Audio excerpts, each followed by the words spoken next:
sleepies, okay? Daddy's blinking. Night, night. Daddy's blinking. Happy to report that made the stream. Yeah. Yeah, looks like we are live. So yeah, as near as I can tell, that is... My bad. That's how we're starting. No, that was adorable. That's probably the best thing that will happen all night. Most likely. All right, so welcome, one and all. This is the first session of at least several sessions that we're committed to at the moment. Working title of the project, at least for the first arc, is going to be It Belongs in a Museum. This is an Eberron 5e Dungeons & Dragons actual play. And I will be your dungeon master for this evening. My name is Ralph. He, him pronouns. You can find me online mostly at Cthulhu. I won't even bother spelling that out at the moment, but it is at Cthulhu on Twitter, and you can find my mostly defunct RPG blog at cthulhu.com. And I'll allow the players to go around and introduce themselves and their characters for this. Hi, I'm Alan Nicholas, and I will be playing Talion Till Devandi, a gnome bard of the College of Eloquence. That was very eloquent, right there. I'm Andy Klosky. I will be playing Gideon Blacklake, a human Karnathi fighter. And I am Michael. I am the host of the RPG Academy podcast and all the silly stuff we do over there. And I will be playing a warforged that's sized and shaped like a dwarf, who's a wizard, who's named a ghost. Perfect. All right, so yeah, this will be an Eberron game. As I said, we're just kind of committing to a few sessions up front to just get a feel for it, and I'm hoping to kind of do a brief tour of at least some interesting parts of Eberron. Keith Baker's Eberron, of course, is quite a complex and rich tapestry. But for our purposes, we are opening this story in the gnomish nation of Zalargo. More specifically, in the city of Korranberg in Zalargo, a city renowned for its devotion to knowledge and the great library that kind of sits at the center of that.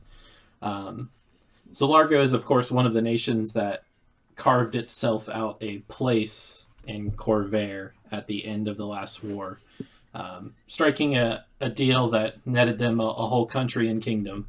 And as such, the gnomes have quite a taste for diplomacy and intrigue, knowledge and secrecy, and all of the things that go along with that. So your group has come to know each other, as we've kind of alluded to a little bit in the session 0 that we did offline. Just mostly a ghost coming into the company of Gideon and them crossing paths with Talion in the nearby nation of Dargun, I believe. But we can, of course, trot out more of that background and examine it later. The important thing to note is that you are all 3 nights into a kind of cruddy gig as night guardsmen at a museum known as Bezelwick's Gallery of History and Curiosities. This was a job that was originally offered through the Korranberg Library's Office of Civic Outreach and Engagement to Talion. They just basically know that service to a museum in this fashion is considered service to the library, and service to the library is offered to well-to-do or members of the Zalargo society in good standing.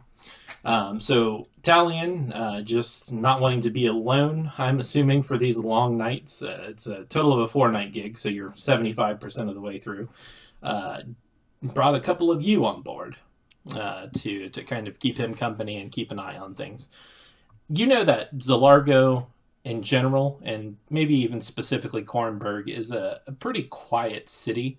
The gnomes are more likely to keep an eye on their neighbors and self-police. Some of that with the help of an organization, a not-so-secret organization known as the Trust. So mostly you don't see outright daylight robbery and things like that. There might be theft and such, but if you can pull it off in such a way that you can't be, if there's no evidence, then, no problem. But if you cause trouble, you know that the Trust usually intercepts you before you have an opportunity to do so. To that end, you believe that this night guardsman thing is really a formality for the purpose of insurance. You know that there is an upcoming exhibit here at Bezelwick's that is insured by House Kundrak, basically, and that they required, several armed guards as a part of this. Like I said, just a formality. You're on the third night of this watch, and the previous 2 nights have been mind-numbingly boring. Bezelwick's is a gallery, very small in size, and this is something that's been kind of in fashion as of late.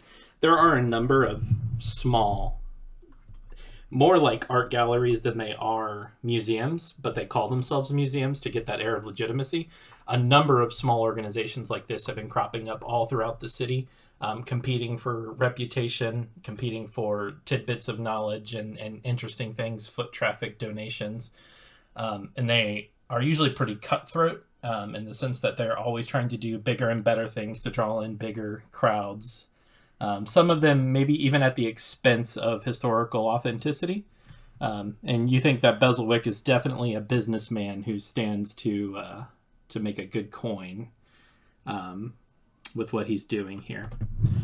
So to give you an idea of what the gallery is like specifically, the owner that you guys actually probably haven't met the owner directly. His name is, of course, Esko Bezelwick. Out front, so basically the whole structure itself is nearly a square, roughly about like 60 feet by 60 feet.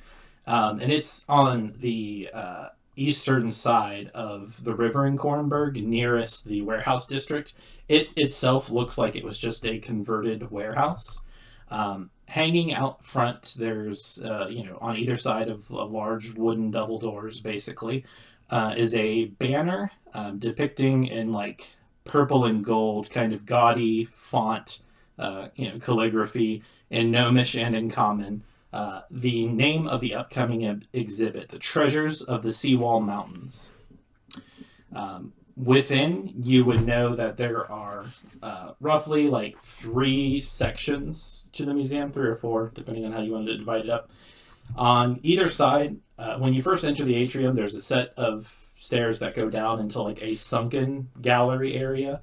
And then on either side of that are 2 other galleries. A staircase in the back of the stone structure kind of leads downward into the archives, which you're told is not really your concern. But it's just kind of crammed in here with a number of display cases, a taxidermized set of like a stuffed owlbear and a displacer beast and a blink dog, also taxidermied, locked in like an epic combat, frozen in time. Basically, when you enter in, the left side is an exhibit dedicated to the history of Zalargo.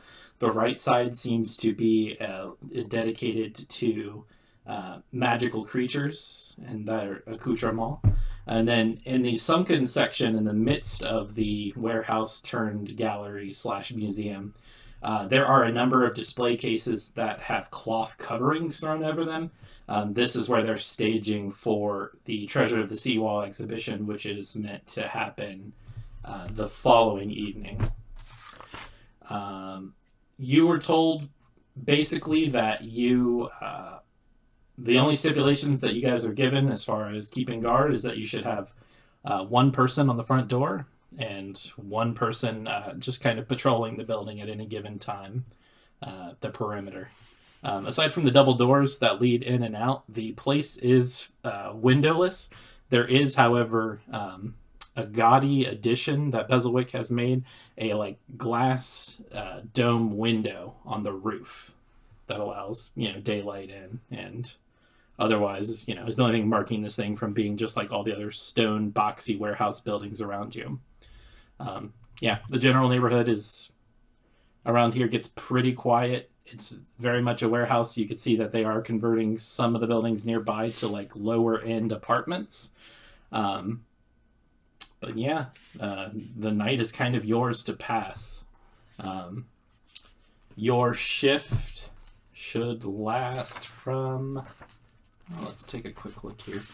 Roughly about like 10 p.m. the evening before till 6 a.m. So you're definitely like the third shift. Any ideas what you guys are doing to pass the time in the museum? Looking over the exhibits, which post you're taking? I like to think that a ghost is playing hide and go seek, but no one is seeking. So he just thinks he's really good. Yeah.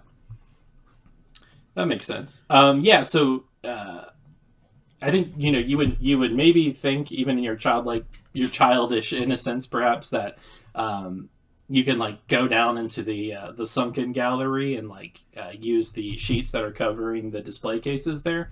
One of the things that you notice in the lower gallery that might catch your attention, maybe even as you're kind of pulling the sheet up over you, one of the items in the display case here, the display cases seem like, even as you're lifting up the covers, that they're mostly empty. You just think that Bezelwick is trying to generate some buzz. People are coming in today and wondering what he's going to have tomorrow night. There is a faint red glow that kind of comes from within one of the exhibit cases. It's covered, but even like through the somewhat thick tarp that it's covered in, you could see like a little point of red light underneath. But before that would definitely draw my attention, and I would investigate. Okay. So it looks like a ghost is leaving the work to the other two of you. So where are you all at? I've probably read all of the museum captions and all the little placards 5 or 6 times over. So I'm gonna be seated at the outside the front door, likely carving like a little wooden duck with my idle hours here. Okay, yeah, definitely. And I think Talion is going to be doing kind of the walk around the facility. But a ghost who's playing hide and go seek, Talion will occasionally look in on him and never say anything, because he realizes that he's just as good doing what he's doing. But I just kind of glance in every once in a while at the ghost, and then occasionally stick my head out and ask Gideon how things are doing. But generally, I'm just walking around to keep from going to sleep. And much like a small child who's not good at hide and seek, I'm probably laughing a little too loud when I think that you don't see me, but you're nearby. So I'm also making like sounds as you walk past me, clearly not looking in my direction. Nice.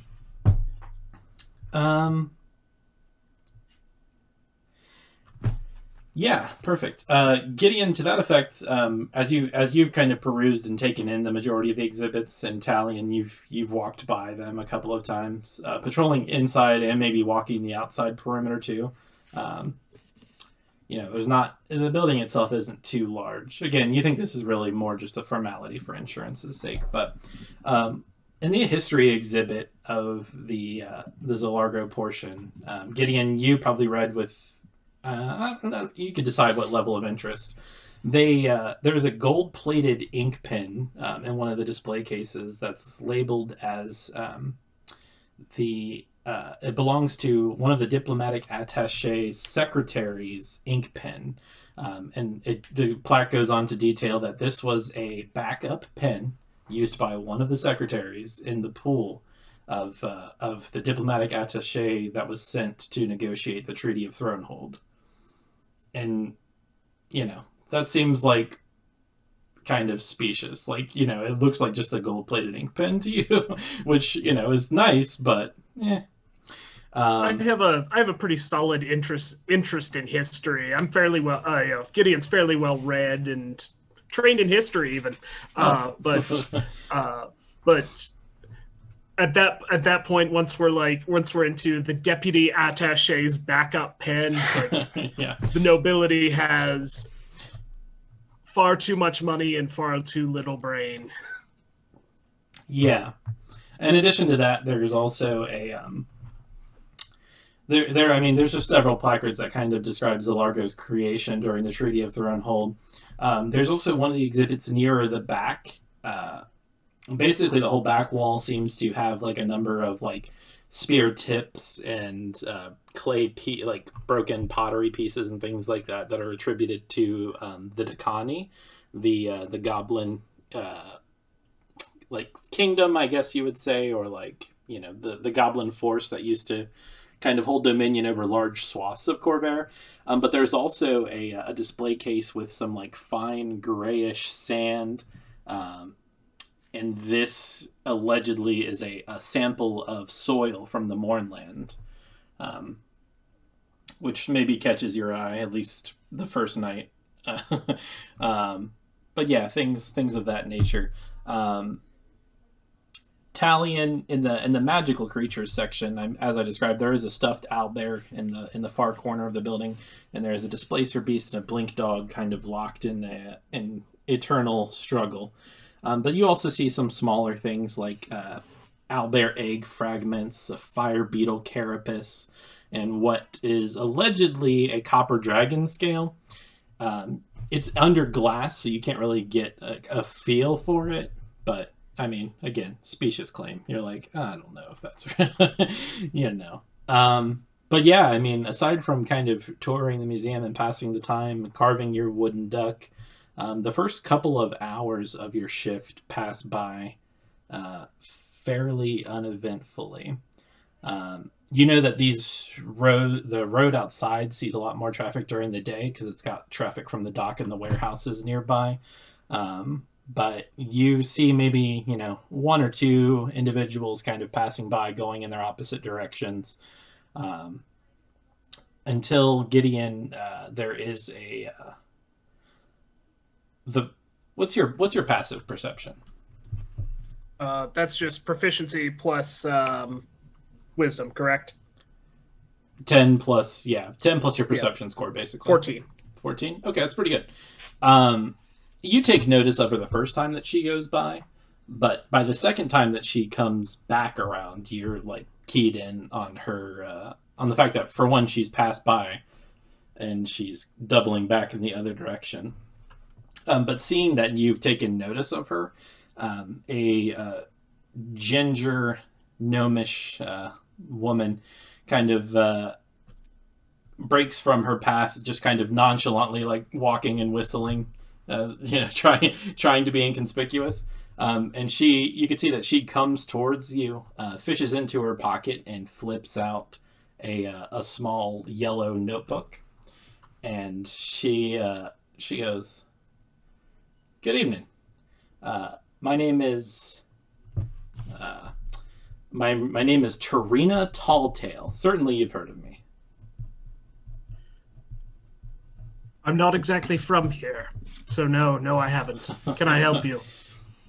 And she, you know, with like a snap of her fingers, she has like an ink pen in hand, and she, you know, she kind of like puts the nib on her tongue for a minute and sets it down to the notebook, and she says, "What exactly has he got? Yeah, everybody's curious. I've got to be the first to the deadline on this one. I'm Tarina Talltail. I write for page 22 of the Korranberg Chronicle. You know page 22. I shake my head, having probably read one copy of the Korranberg Chronicle like 14 times because there's nothing else to do. Museum will be open tomorrow. Maybe you ought to get a ticket. Yes. The exhibit's tomorrow night, but if I wait until tomorrow night to see it, I won't get a jump on this. So you decide to come in at 3 in the morning. Look, at least The I'm talking. museum's closed. At least I'm talking to you. I could have tried to sneak my way in. It's appreciated you didn't. And I kind of pat the warhammer that I have, like, slung at my side that has very obviously seen recent battle. Not, like, covered with gore or anything, but it's well used. So you can see she's like scribbling some notes as this interaction is going on. Mm-hmm. With your height, you could maybe see over to her notepad. It looks like it's shorthand, or maybe it's Gnomish, or maybe Gnomish looks like shorthand. I don't know if you speak Gnomish, but No. but you can see that she goes, she scribbles a little bit to her book. She flips the cover of it closed and goes to stuff it in her pocket. And she goes, okay, yeah, this is that fine Carnathy sense of hospitality, I see. And she turns to kind of walk away. She like looks back at you and she goes, your duck looks like trash. and she kind of hurriedly just storms off in the southerly I mutter direction. under my breath, it's not done yet. Yeah. Perfect. Well then, yeah, I mean, I don't know. At least she knew it was a duck. It can't be that bad, right? Exactly, Yeah. right? Damn. She said your unicorn looks like trash. That would have been a burn. Yeah, damn. Yeah, so like I said, she storms off in the southerly direction towards the docks. But is this something you would alert your companions to? Is this like when Talion pokes his head up? that's really fishy. Okay. Someone coming up. So whenever Talion comes back around, I'll say, go get the ghost. Yeah. We should debrief. Yeah, and actually, that reminds me. Let's cut back to a ghost, because by the time that you saw this faint like pinpoint of red light under the cloth, I'm sure it was like instant. Like, I'm gonna go look at that. Yeah, definitely. I'm like peering under it. Well, somewhat anticlimactically, as you kind of pull the cover aside, it looks like Bezelwick wasn't foolish enough to kind of put an item on display and leave it there overnight. But what you do see is like a small, small handheld like Everlight orb, basically. This one just enchanted to give off like a faint light. You would imagine that like a bunch of them strung together would provide like a pretty atmospheric feel or whatever. But you can make an insight or investigation, or if you like, what's your passive insight, I guess.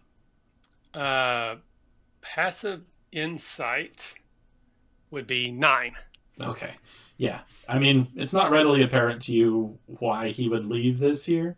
But it is under glass, so you can't even like get it out to play with it or anything, I would say. Well, we don't know. I can't. We just know that it might be hard. Yeah, it might be frowned upon. Yeah. No, I mean, you certainly can if you want to look for a means to open this, or I will do that. I would point out now my flaw is, in fact, it's not stealing if I need it more than you do. Well, it's a good thing he didn't put the real thing on display. That's right.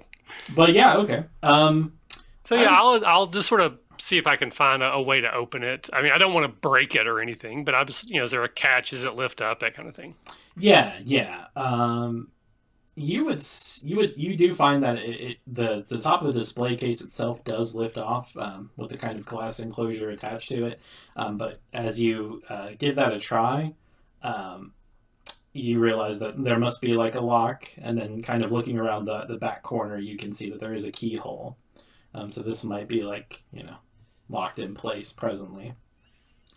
Talion, you probably see a ghost under a sheet, and you hear the tapping of his composite armor on glass or whatever. And I'm just really going to shake my head because I don't think that he's going to get up to anything. But I like to think that in my circuit, I'm actually really close to the front door whenever Gideon's talking to Tarina Talltale. And when she walks off, I'm going to stick my head out and I'm going to say, Gideon, was that Tarina Talltale?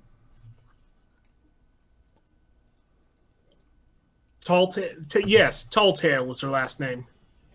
Yeah. Like on page 22? What is page 22? Well, it's like it's a society page. Like you have to be, if you're going to be in society, you have to be on top of these things. So, of course, they bury it in the back. Well, because you have to look for it. I mean, that's kind of the key to being in society, is that nothing is on the surface, even though it's just on page 22. So everyone knows it's on page 22, but they continue to bury it in the back. Absolutely. Your Absolutely. people make little sense sometimes. We don't need to make sense. We just need knowledge. I'm going to look a little confused at my own words at that point in time. Yeah. So anyway, what did Tarina want? She wanted a glimpse at the new exhibits, apparently trying to get the scoop, so to speak. Some scoop, huh? I politely informed her that at 3:30 in the morning was not the time to come poking around someone's locked secret exhibit. That's a fair point. That's a fair point. Shall I get the ghost, or do you want to just leave it at that? We should at least inform him. He's having so much fun. Even still, he's getting paid like the rest of us. He has a job to do. Very well. I'll go fetch him. Has to learn responsibility at some point. I don't know that he. Yes, he does. To a ghost has out thieves' tools and is gently trying to pick the lock currently. You have thieves' tools, really? Do you have thieves' tool Yeah, proficiency? I am trained and proficient in thieves' tools. All right. If you want to give it a roll, go for it. So I actually don't want to break in. I just want to be caught in the act okay. of getting started. Well, before we get to that exact moment, let me ask Talion, what's your passive perception? As you've got your head out the door and you're talking to Gideon, but 13. okay. So you guys are in mid conversation, having this exchange about Tarina, but you see motion basically in an alleyway across the street. That catches both of your eyes. It's basically like you just saw like a flash of motion, as if like some sort of figure looked around the alleyway down the street and then immediately like tucked back when you guys glanced that direction. So that since that caught both of your eyes.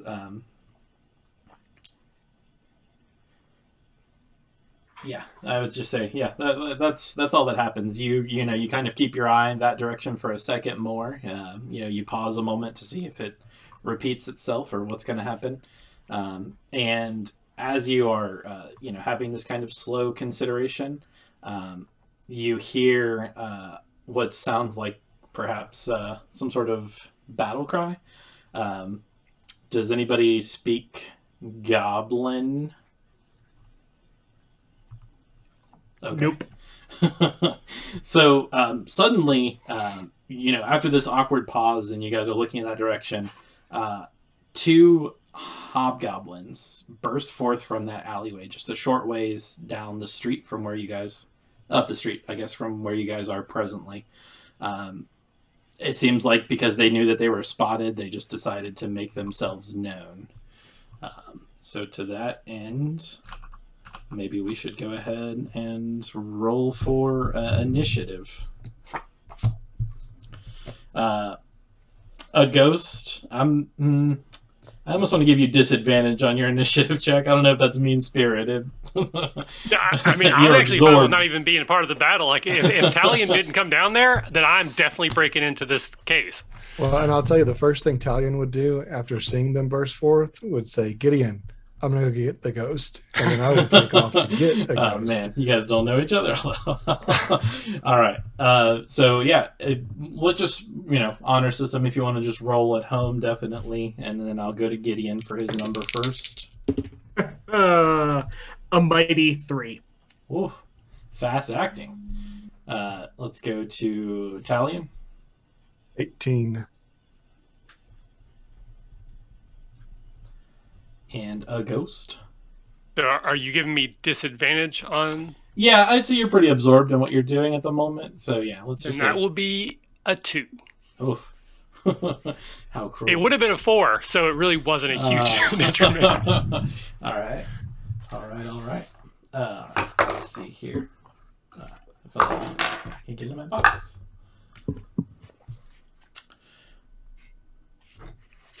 So the immediate threat that those of you at the front door perceive, these guys are definitely hobgoblins.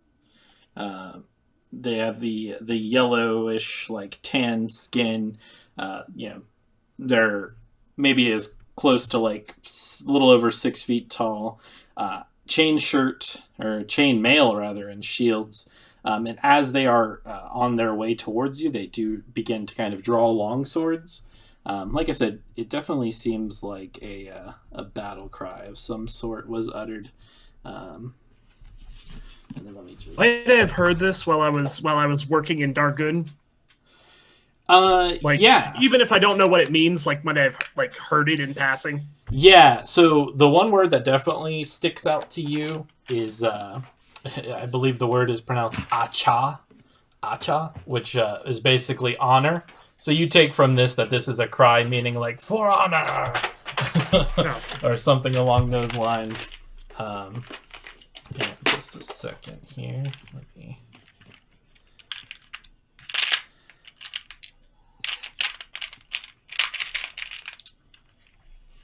Look at this other. I have my stats ready to go. Okay.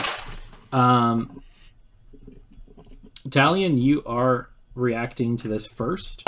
And I don't know. Wish there was a way to. I guess if I do the speaker view, I can overlay who's talking over the battle map view. Let's see what that looks like. No, I'd have to minimize zoom. There we go. Something like that.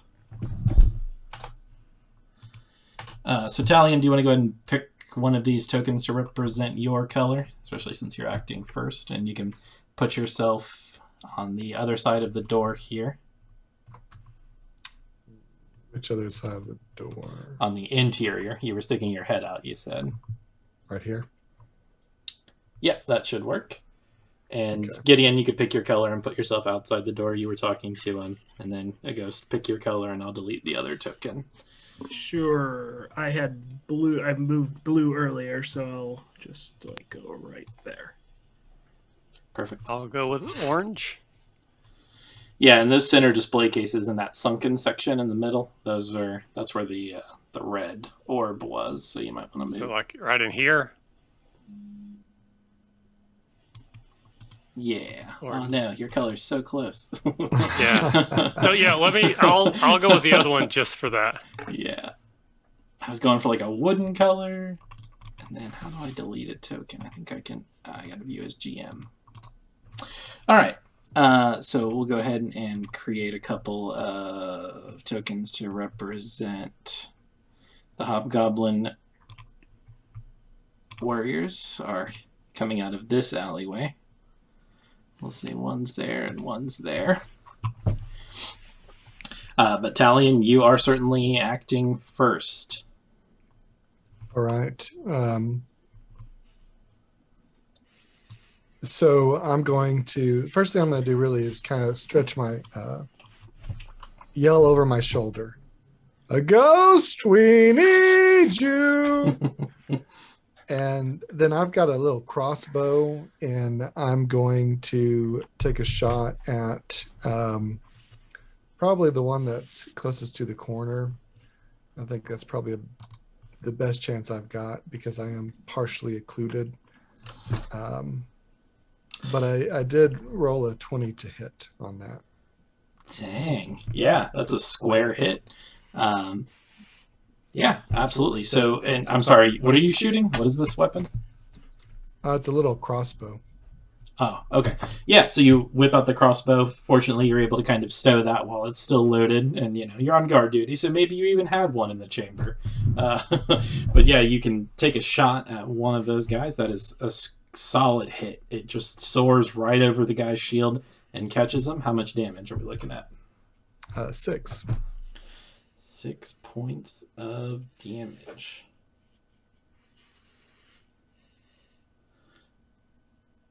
That is a hearty hit.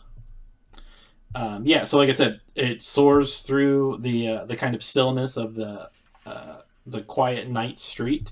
I would say there are like ever bright lanterns posted every so often. They're a little more infrequent here, to the fact that you might have like you're probably falling in a little bit of dim light at this exact moment.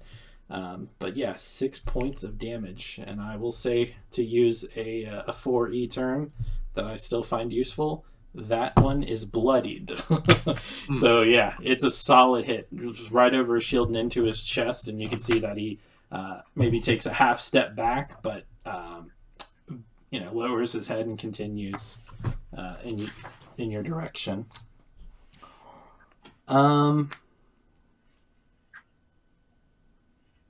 Yeah. Okay. After that actually does go the hobgoblins. So let me see, where is the... Hold on, where is my move tool? Move. Select. No. It must just be, that. So this is kind of cool. It actually will count like how many squares. So I guess if this guy's only got a move of 30 feet, he's going to have to double move. They're running right towards you, Gideon. Okay. One of them... That's all right. I'm used to that. Yeah, that's what you're here for. Mm-hmm. Yeah, unfortunately, it looks like they both have to double move. So they both do just kind of barrel in your direction. But they are unable to take any other helpful action in this moment. So they bear down on you. They have long swords that are drawn out. And you could tell just by looking at them, you've worked with the mercenaries in Dargun, who some of them are orcish, some of them are goblinoid. These guys, with the ferocity that they're closing in with you, but like how still they keep their blades and how determined they are, you would think that these guys are like true warriors. Like maybe they have a similar level of martial skill to you. Although one of them has a bolt sticking out of his chest, so he has a little less fight in him, perhaps. After the hobgoblins, it is your turn, Gideon. Alrighty. Well, they are engaged with me already. Should I presume I have weapons and shield already drawn, or? I mean, I wouldn't think you were carving a wooden duck. But Yeah, I mean, this is true. You have your object interaction, so you can draw your weapon pretty easily. Okay. Not a problem. We're gonna go ahead and start burning some of the martial superiority dice here to make a menacing attack against the one that Talion shot. So,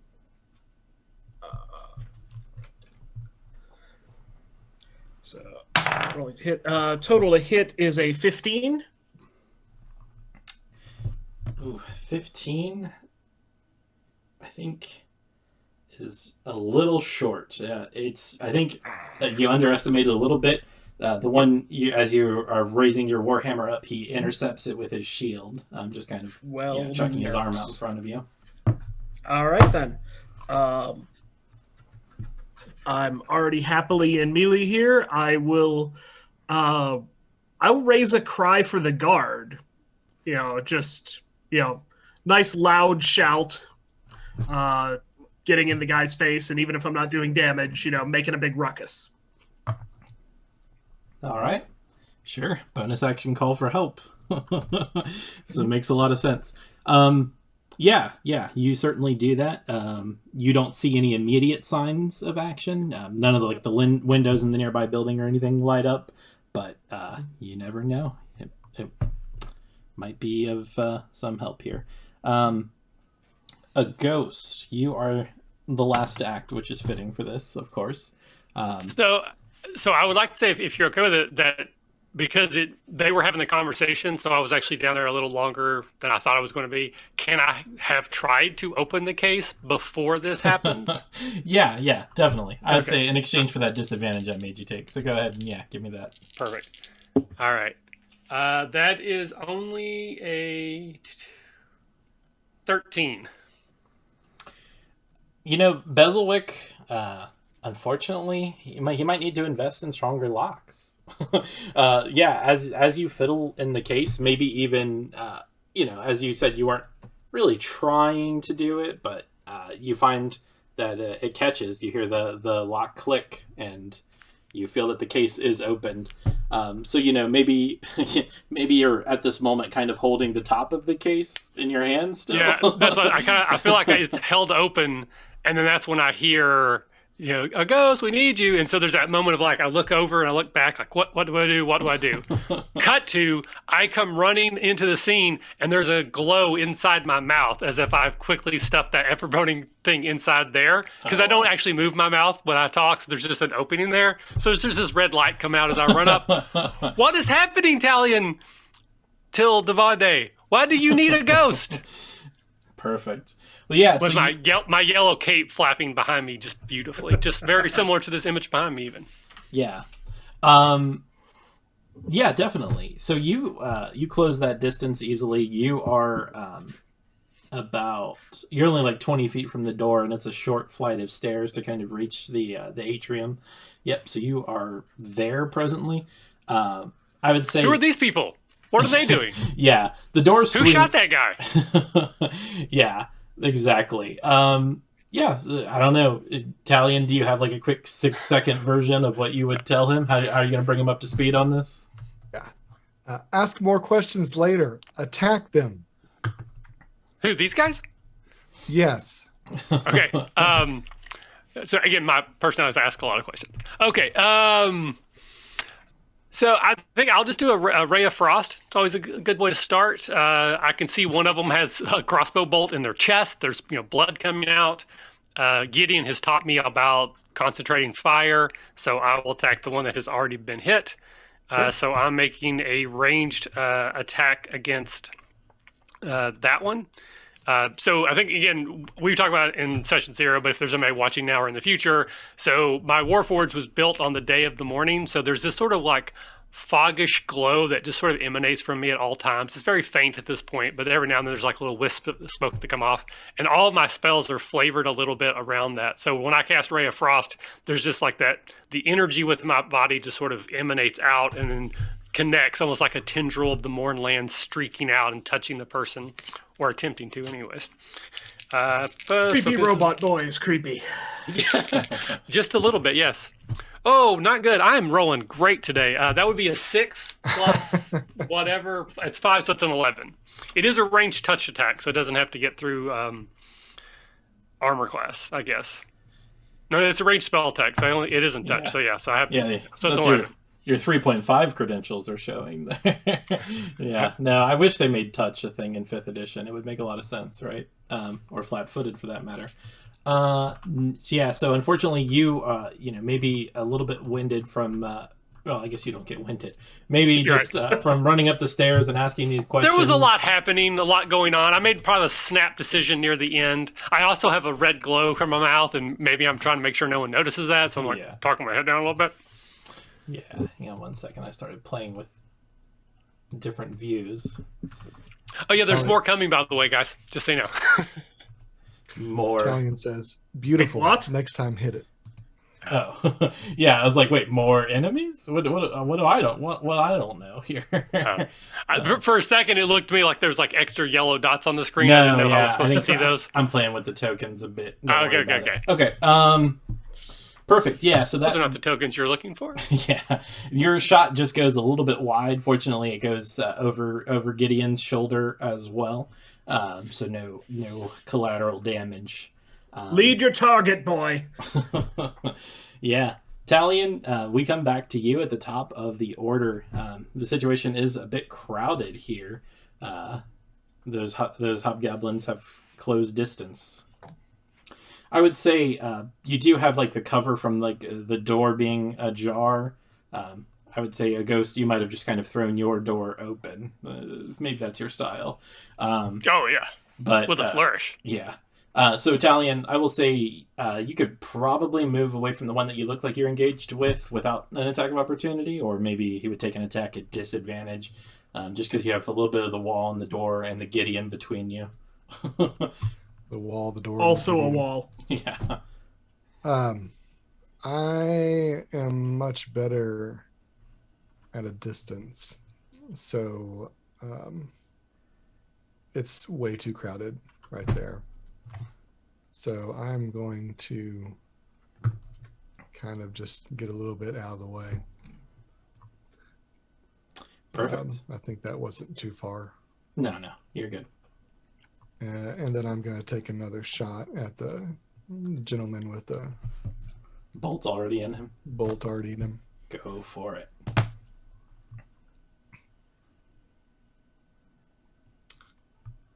21. Wow. Somebody's got the rolls tonight. All right. You're taking all mine, man. But as long as one of us Yeah. gets it. Italian, that is a square hit. This one is focused his attention on Gideon, seeing another warrior in front of him, and this time the shield is nowhere to be found as you sink another bolt into him. How much damage? 10 points. 10? 10 points from I'm not Gryffindor? built for this. I don't know why it's happening, but I'll take it. All right. Yeah, solid hit. I shout a compliment over to the gnome. Yeah. Well placed. You can do Under the that? collar. Yeah. Why have you never done that before? Let's just say it was that one, right? Yeah. You're better at this than you let on. And then as a bonus action, I've got Bardic Inspiration.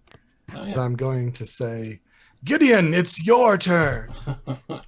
And Nice. that'll give you a 1d6 that you can use. for I attack love or 1d6s. Perfect.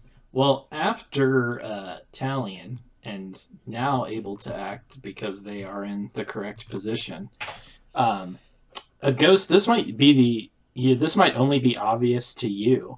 You hear the telltale sound of like space or air being displaced ever so gently, like a low key bamf, as an individual apparently drawing line of sight from the glass dome on the roof teleports down to the floor, and pulls aside the cover that you left on the exhibit here, and finds the case empty, and then turns over their shoulder and just snarls at you. It was like that when I got here, I promise. But that's very muffled. Oh no, your mouth doesn't move. Okay. I see. Yeah. This is another hobgoblin, certainly. It does appear to be a hobgoblin of the female variety. And you can see that, unlike the others, she is unarmored.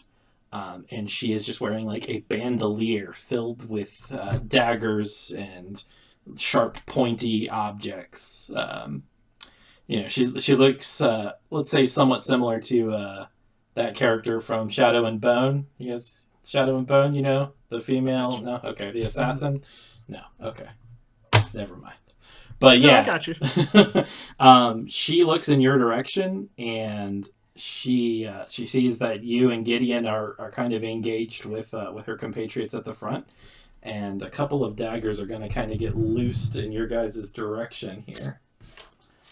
Gideon, remember when you told me that thing about a distraction? Yes.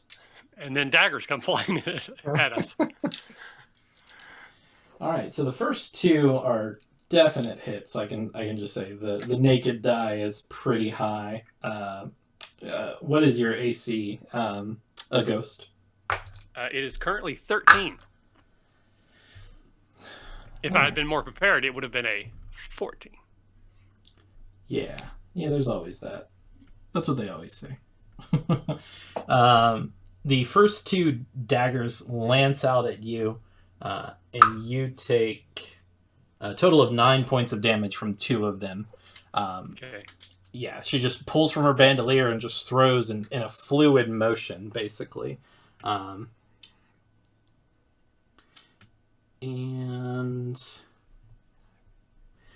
then she is going to go ahead and throw 2 daggers at Gideon. These are a little bit lower. AC does an 18 hit? Gideon? 18's on the nose. All right, so the 14 will miss, but you take 1 dagger to the knee. 4 plus... so you take 7 points of piercing damage. Ouch. Yeah, but just in a moment of just flurry, she has thrown 4 daggers, 2 at each of you, and just... and then she is going to go ahead and move... Let's see here. Her teleport doesn't count as part of her thing. She's just going to move up, kind of cresting to the top of the stairs here, and just looking at a ghost like she is going to go through you. Who are you? She just snarls. You can see like her teeth are sharpened to fangs beyond what a normal hobgoblin's incisors are. But you also she maybe raises a finger and points directly at your head and mouth, and the red glow coming out of it. So you think that she has something to do with that. After that hobgoblin goes the last standing one. Turn your light off. Gonna try and hit Gideon as well. A 2 on the die. Nope, that's not gonna work. So this All right. hobgoblin. As a reaction, Oh no! I'm going to spend a die and riposte. Sure. That'll be a 16 to hit. Did you want to roll your bardic inspiration die by any chance? Ooh, yes. Let's make sure that hits. 19. That is a hit. All right. Thank you, Talion. All right, that is a Indeed. solid hit on the riposte. Yeah, so go ahead and give me the damage roll. And I get to add my extra die to damage as well. So first up is 7 plus another 7 is 14. Oh yeah, that cuts it. Smashy warhammer in the face. All right, yeah, that drops it to -3. So it immediately, you see the life just kind of go out of it, and it crumples to the ground under your warhammer. After Italian does a little golf clap. yeah, after the hobgoblin died on its turn, so that actually brings it to Gideon. Gideon, you are Lovely. You're free to All move right. about the cabin. I am going to move to interpose myself between the hobgoblin and a ghost, and I am. Is she within melee reach? She's not like hanging off a gargoyle or otherwise Batmaning around the museum. No, I wish that would have been better. She's standing she's basically at the very top of the stairs. So you don't have that much of the high ground on her. Yep. But she's got like an empty covered display case to her left. Sure thing. Luckily, since this is a new turn, I can spend another die to do a fainting attack. So I'm at advantage on this to take a swing.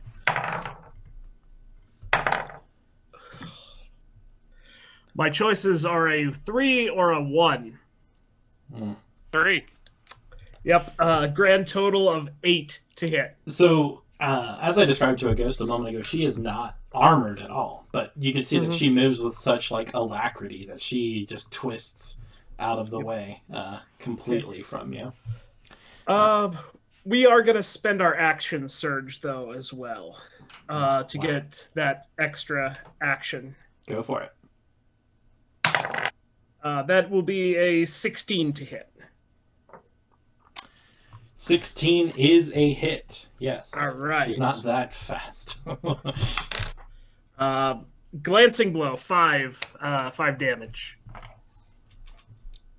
She's quick. Yeah, not quite bloodied by that blow, but a solid hit on her nonetheless.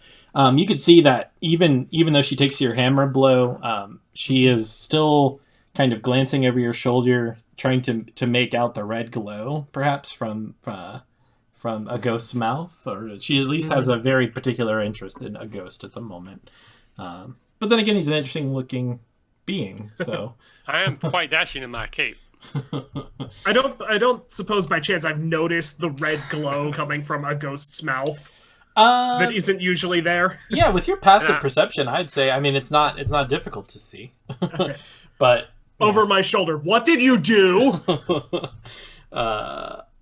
Yeah, a ghost. You're actually next in the order, so also, All right. I have this sort of relationship with Gideon. I've also decided Gideon's the one person I will call just by your first name. So I will actually pull out the thing that I had in my mouth and go, I found this. Yeah, you can see the hobgoblin's interest intensifies, and she begins to kind of pull another handful of daggers from her bandolier. But what else are you looking to accomplish?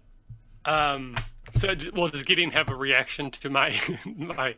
Oh, yeah, just aghast, like, why did you take that? Why is it here? What stuttering as if a parent finding a toddler having just flushed something they shouldn't have. All right. So a ghost will look as abashed as a Warforged can, I guess. Maybe the red glow actually makes it look somewhat like he's embarrassed a little bit on his cheeks. And I'm going to cast Mirror Image on myself.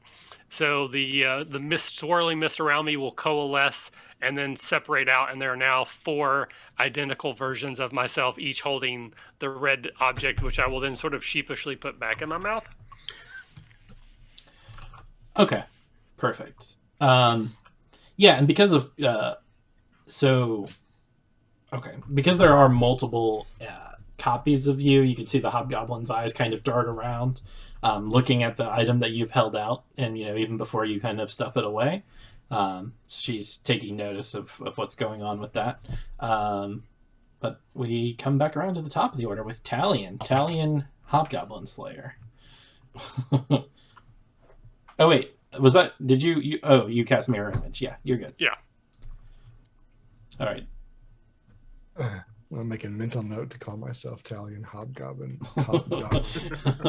Slayer in the future.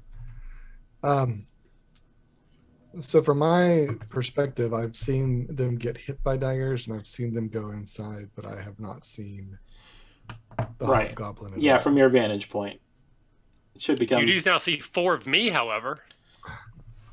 Sounds like a nightmare. Oh, I think it's wonderful. Well, and I think I'm going to move as though I'm trying to get a look in. Sure.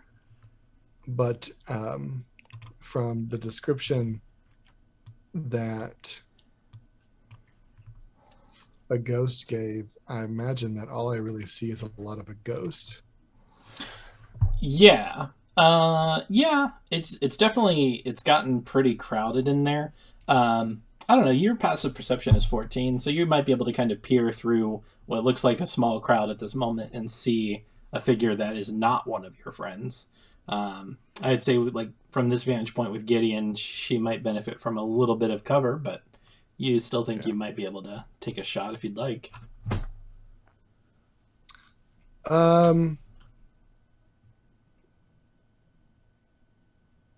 We don't know. We've heard her speak hobgoblin or goblin, but we haven't heard her speak anything else.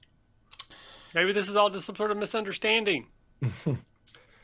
Yeah, I'm going to, if I can see her, I'm going to cast message, which is just a cantrip. And what happens is I whisper a message and point at who I'm whispering it to, and they can hear me. As long as I know that they're there or can see them. And they have to be within 120 feet, and she will be. Yeah. So I'm going to cast message, and I'm going to say, what do you want? Well, I'm going to whisper it. What do you want? Why are you whispering?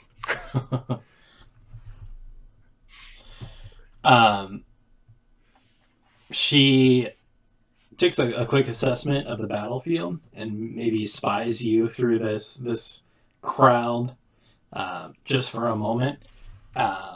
and she just whispers back in common. It basically something to the effects of like, "How dare you speak to me, you jungle rat?" Are you trained in history by any chance? This is a question for Talion, because I think I only hear the reply, but...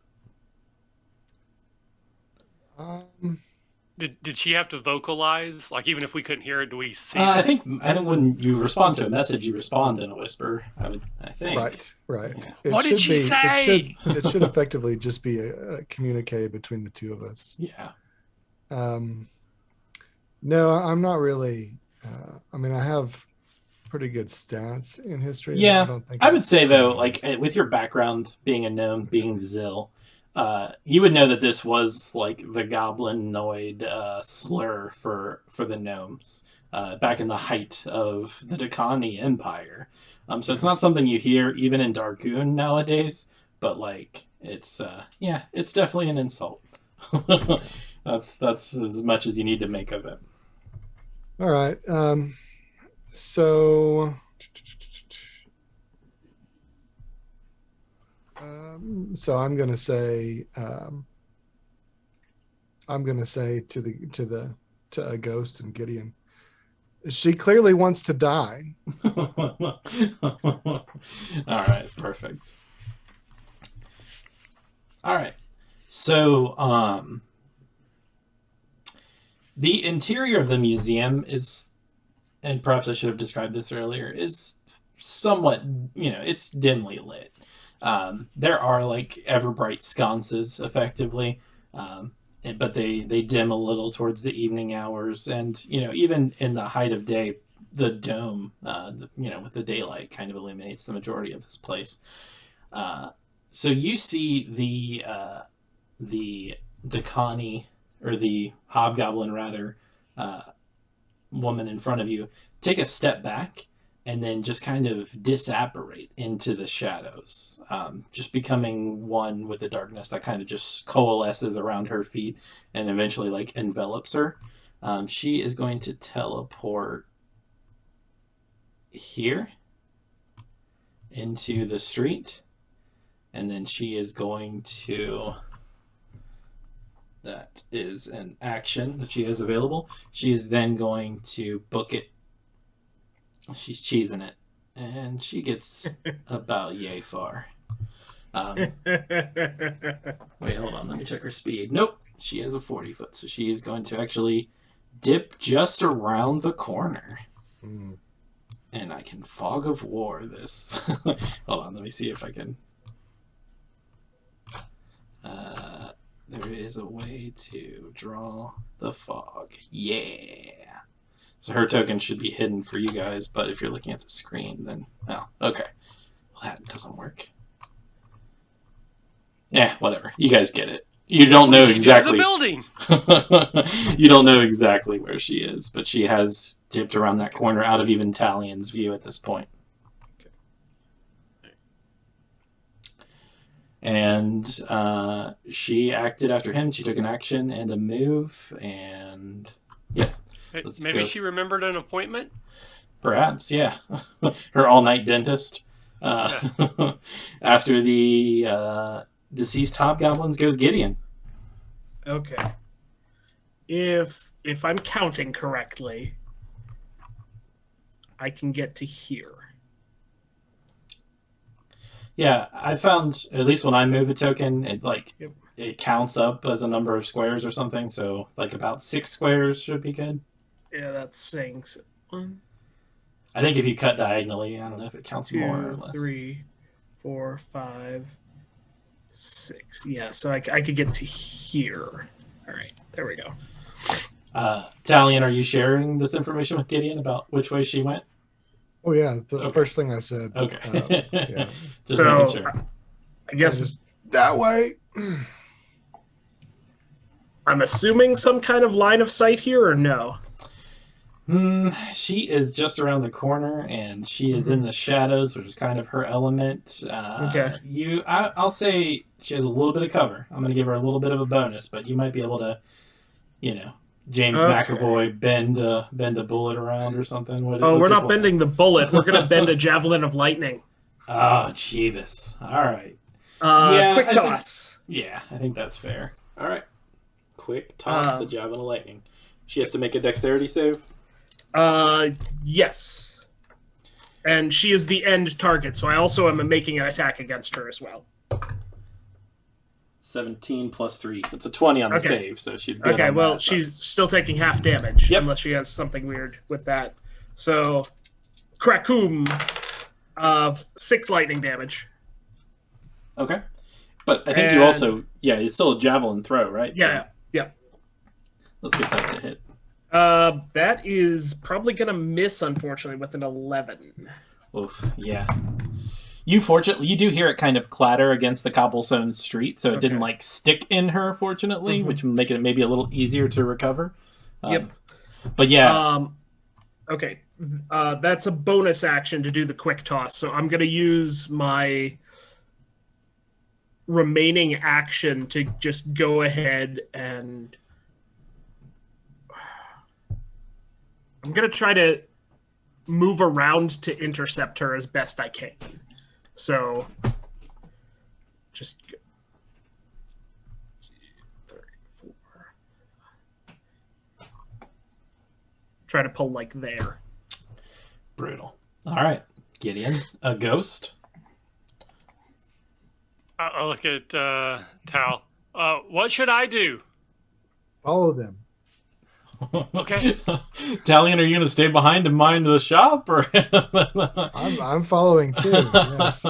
Oh man! All right, let's see how this pans out. So, Maybe. okay, so I was here, right? Yeah. So 1, 3, 4, 5, 6. So that would be my movement, and then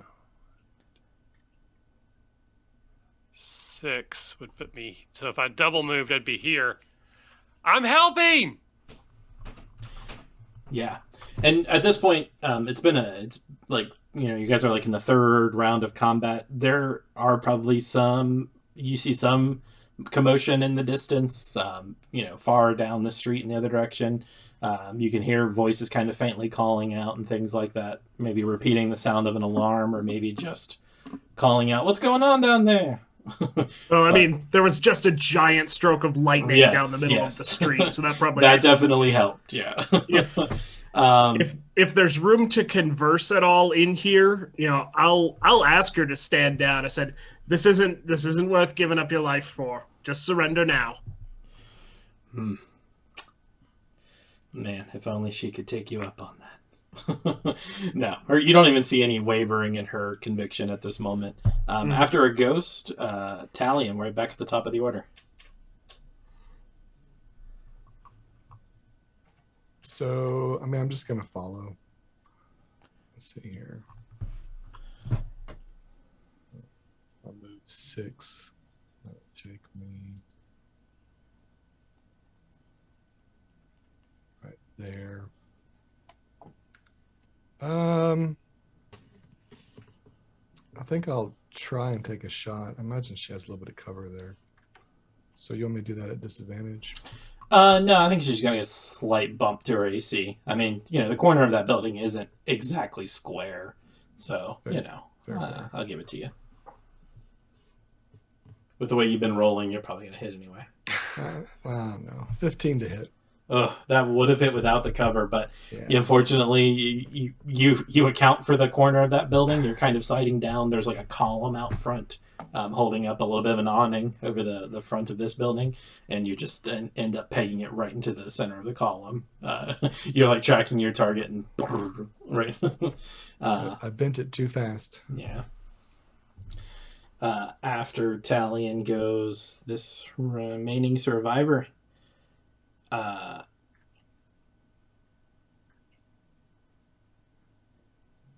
She casts a spell. A ghost, you would recognize this. I don't know if you know the spell, but you know that it's a favorite of spellcasters who are in a tight spot. With a quick flourish of her hands and a few words of power, she becomes quite speedy, casting Expeditious Retreat. So she gets... Actually, how would she do this? So that is... Actually, she'll teleport first to get away from you. So she shadow jaunts.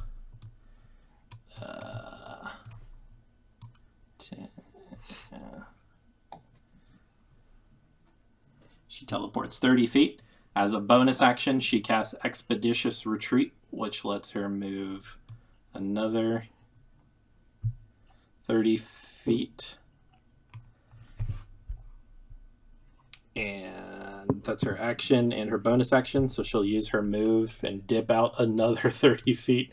And you would know, I mean, she is a blur, basically, as she bolts, and this is not a straightaway at this point. I mean, she's at least, so she's like at least 100 feet away by now and around a corner and just pretty much gone into the night. I mean, like, we can try to break this into a chase scene, but she gets a bonus action dash on each of her turns now, and she has a speed of 40 feet. We don't want to leave the museum actually unguarded. Yeah, that's another thing to consider. And we should probably put back the incredibly valuable glowing thing that they apparently want. I don't know what you're talking about. Should we, though? Should we? Yeah. She just disappears into the night, like blurred like a Jedi moving quickly and around a corner, and you don't even hear her footfalls. Not that you could very well to begin with. But yeah, that seems like the end of the combat scenario here. Gideon, you're of course able to retrieve your javelin. Yep. A ghost's eyes light up for a moment as my form's sort of reabsorbed back inside of me. Oh yeah. And then I'll hand over the whatever, the little light to Gideon. I found it. Yeah, it is absolutely. I mean, you guys, this is pretty common magical technology. It's just like a little ever-bright orb. Like, this is not worth anything. This is a couple of silver pieces, maybe. A mage writes, day of work to make a few of them. Silver's probably a little low, but it's definitely a pittance. A few moments, you guys have a few moments to kind of catch your breath and to reassess things. Fortunately, she wasn't a distraction for a second sneak thief or anything. So kind of looking into the museum, you see all is quiet and still and just as boring as it has been the previous nights. This whole Tarina ducking by and everything and this whole combat occurred only just about midnight. So you guys weren't even that far into your shift. But this is, of course, going to change the trajectory of the evening a little bit. A small crowd of like common folk in their sleeping clothes do kind of come about. You can see actually that you guys have been hot bunking with the day shift at an inn near here, basically. Talion, I guess you could have been sleeping at home if you really chose to do so, but those of you who took this employment, not that a ghost really needs to sleep either. So this might just be Gideon. This is a typical thing for a soldier's life. So the day shift is sleeping in the rooms, and then you guys are trading off with them and sleeping in those same rooms. That is hot bunking, of course. The day shift has actually arrived shortly. Hearing just the general commotion in the neighborhood, it seems like it's rippling out and kind of waking up all of the eastern riverside portion of town. They are here to kind of reinforce you. They want to see that the doors are closed up so no looky-loos kind of duck in or anything like that. And the situation is fairly well secured again, long enough for a carriage to arrive bearing a kind of haughty looking gnome in like a fine set of pajamas, basically. Your like blue satin with silver stars and things like that. Almost like a wizard's robe of sleepy time. But this is who you imagine to be, and who introduces himself quickly to you all as Esco Bezelwick, and he demands to know what has passed here. Gentlemen, let me deal with Mr. Bezelwick. Mr. Bezelwick, merely a small commotion. It seems that a cat or some other small animal fell through your beautiful domed roof and made a mess of things, but we were able to scare them off, and scare the cat off, and it's fine now. Everything's locked up, and there was some unfortunate discharge of lightning that was accidental, but Are there everything is still fine. like 2 hobgoblin Yeah. bodies? Yeah, on the so at this steps? point also, I would say the watch is showing up, and you can see that you could see that, go ahead and make a deception check. I just want to see, I mean, you know, he has a pretty hefty bonus given what he's seeing here, but I want to see if he takes this as lighthearted or as a joke, or... It's the 13. You can see that he just kind of like narrows his eyes as you continue to speak, and then just kind of like looks beyond you. A couple of watchmen do show up, like a small shift of them, maybe like a half dozen or so. Especially since they're gnomish, it takes them working together to kind of lift up the goblinoid corpses. You can see that they're also being watched over by an elderly, like white-haired gnome. This one is, instead of the sleeping clothes that your employer is wearing, he is wearing what looks like a Klebdetcher suit, which Italian you would know is like a very fine suit maker. It's possible that this is some sort of glamour weave imposter knockoff or something, but it looks like maybe last season's Klebdetcher to you. But he sports a cane that he walks with, and he's supervising the watchmen and kind of cleaning up these corpses. Esco looks to the lot of you and says, and he looks like to a ghost. And, like, he hasn't met you directly, but he's just maybe a little put off by your appearance, so he just looks to Gideon at that moment.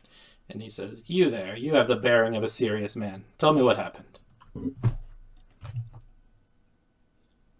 You had a 2-part ambush here in an attempt to break into your valuables.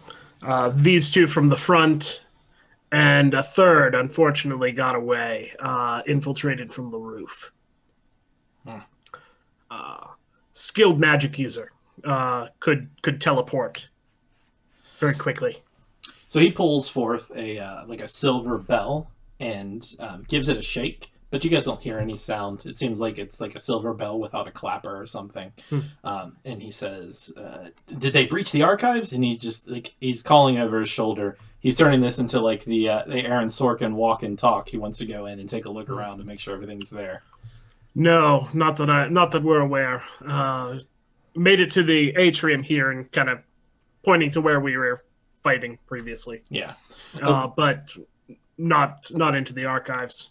It's probably worth noting at this moment. Ghost, where's the ever bright lantern? Did you put it back in this intervening time? Or? Well, I handed it to Gideon just as all these people were arriving, so I assume at this point Gideon has it. All right. Yeah. If I have it, I'm going to hand it to him and say, "This apparently distracted her well enough." And he says, "Well, I didn't intend for it to be bait for more than just stirring up conversation, but if they were after one of the gems in this collection, all the better." And he kind of holds out his hand to take it back. At this moment, as you guys kind of are entering the museum, you could see that Esco sets about to kind of look over things. He sees that some of the coverings on the display cases have been disturbed. He's looking for broken glass or any sign of a cat passing through. He eventually kind of makes his way towards the back and heads down the back stairwell to the area you've been told is like the archives of the museum. But standing in the doorway, letting himself in at this moment, is the elderly gnomish gentleman that you saw outside. You could see just by I'm trying to think of what. So, Talion, you make him out maybe from a prior experience, like having had a conversation with him at some point, or maybe just by the small silver pin on his lapel. It shows it's a silver silhouette of like three gnomish figures standing like shoulder to shoulder, basically. You would know that, and he introduces himself to the rest of the group in this moment. And he says, what would he say? He kind of looks you over and he says, "So, a bit of an interesting night. Gentlemen, my name is Cornel Odgerton, but my friends call me Codger. And you can call me Codger for the time being, until you prove otherwise that you're not my friend. I represent a certain gnomish interest," and he kind of taps on the silver lapel. Talion, you recognize this as many gnomes, maybe up to like 2/3 of this country even, have some dealings with the trust. Whether they just pass information along through dead drops, or they just keep an eye on their neighbors, or whatever the case may be. There are specific agents that are like known as faces, and they are like outwardly operating members of the trust. And again, it's kind of like the trust isn't a secret organization as in nobody knows about it. It's more like nobody knows exactly what they're up to. So it's kind of like, the CIA or whatever, I guess. To that end, but he seems to kind of look at he looks at Talion as if this gesture would mean something to him, but he kind of looks to the rest of you and just breezes on with his explanation.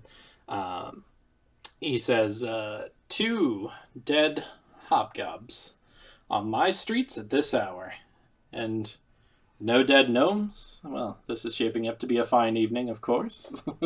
But I prefer for things to be kept quiet. I don't like to get up in the middle of the night and put this suit on and see what's knocking about.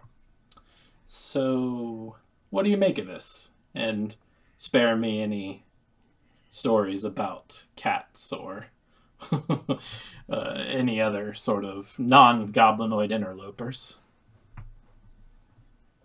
Oh, my apologies, sir, for the dead bodies. We would have had them cleaned up by now, but unfortunately we were attempting to get the third individual who was here. I know that these streets should be pristine and remain pristine as much as possible. I will let you know that I killed one of those 2 hobgoblins myself, and my good friend Gideon killed the other. But as far as we can tell, the 2 individuals that are dead were a distraction so that another individual could come through the skylight. That individual unfortunately made it away, but did not make it away with anything, which of course is good for all of us.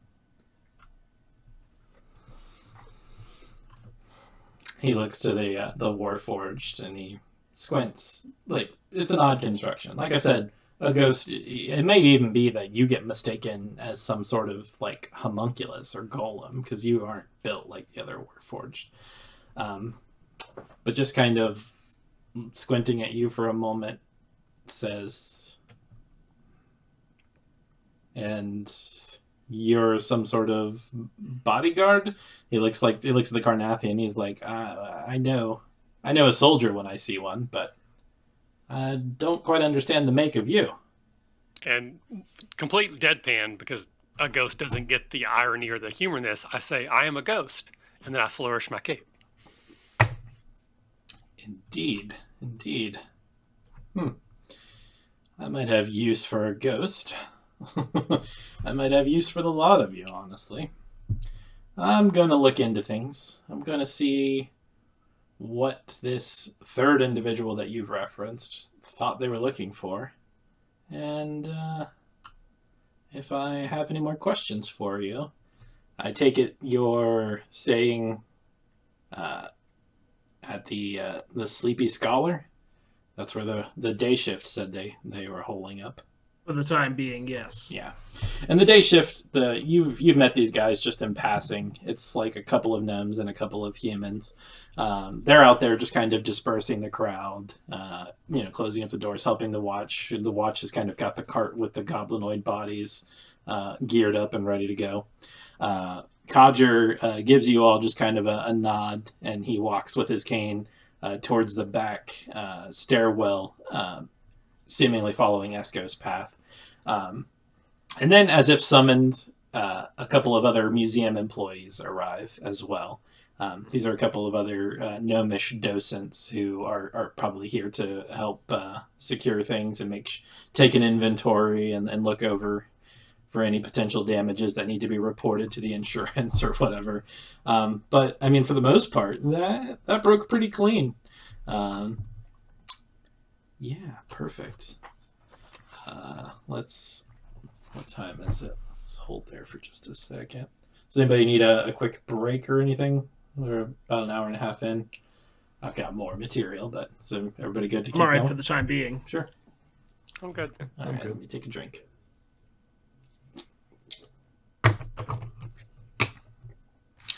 Well, uninterrupted, the museum employees assist Esco in taking a measure of things and making sure that all is as it should be. You can see by the time that actually Esco and Codger return from downstairs,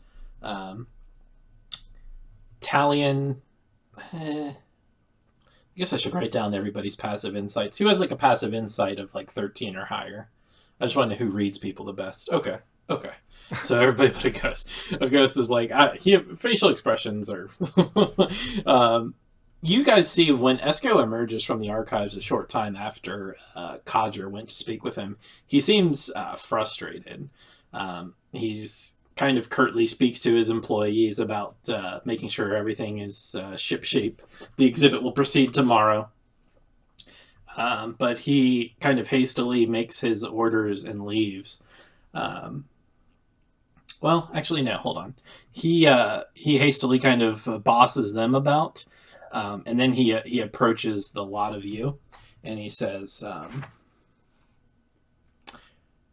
your pay rate for the evening, and he kind of flicks you guys a couple of coins. By the way, everybody has earned about 6 gold pieces. You're getting about 2 gold a night, which has been like a steal for a very quiet but boring job. He says, I anticipate that you'll be able to complete your shift. None of you seem... And he looks at the Warforged. None of you seem damaged in any way I can discern. Finish out your shift for the evening, and on the recommendation of Mr. Codger, I would like to employ you for a different function tomorrow evening, if I might. Instead of taking your usual shift, the day shift will cover yours. We'll make arrangements for them to work the double. And I would like for you all to help keep an eye on things during the exhibit, in case there is any kind of other unpleasantness. Mr. Codger insists. Of course, we're happy to assist in any way that Mr. Codger requires. Fair enough. I don't anticipate there'll be any need, but I didn't anticipate there'd be any need of you in the first place. So, egg on my face, I suppose. There's egg on your face? An expression that goes. I'll explain it later. Do just that. And he turns on his heels and starts to kind of march out. You can hear he is breaking the news to the day shift outside. Codger emerges from the archives shortly thereafter on his heels, and he says, well, everything appears to be in its correct order. I don't believe anybody stole into the archives. Kundaraki Nake, pretty solid vault. Dwarves will have their due. He nods. Yes. As Bezelwick might have informed you, I have impressed upon him the importance of having security for the exhibit tomorrow night. I hope that that won't be too difficult for the lot of you. There'll be much more heinous things to deal with than hobgobs. There'll be nobles and such. And he kind of just like taps his cane on the ground, gives you all a nod, and he, left uninterrupted, is going to take his leave of you, unless anybody's got anything in particular they want to suss out.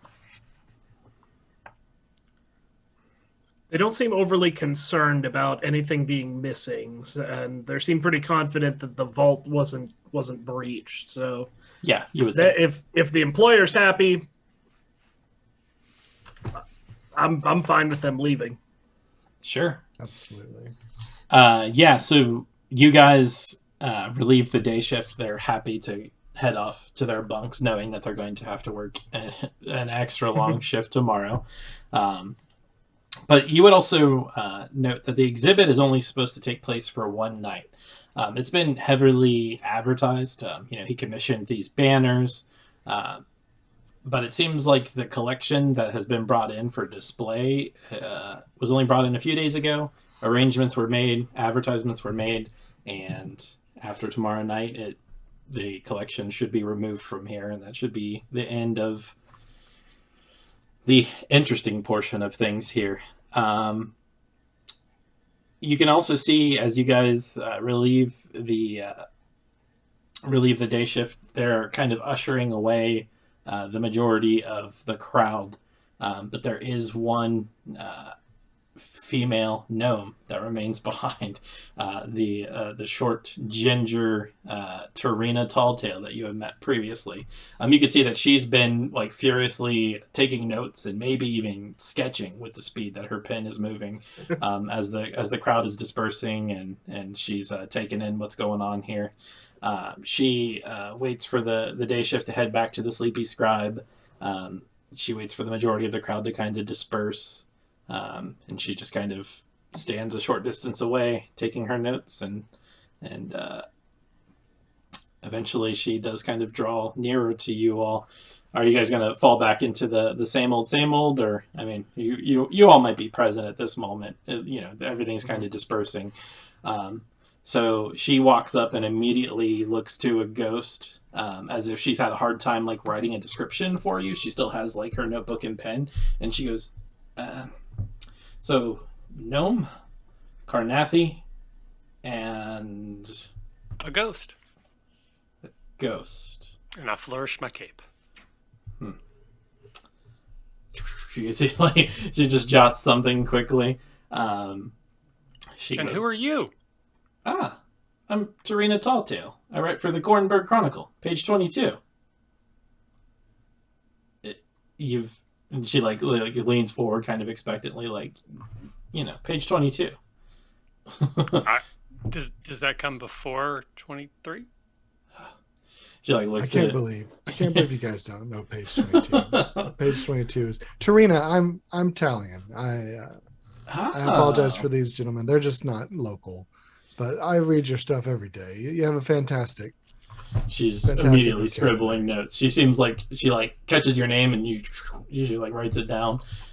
She goes, Talion, finally, someone with taste in this motley crew. Anybody want to give me a scoop about what's happened here? And she kind of like pats on a coin pouch at her hip.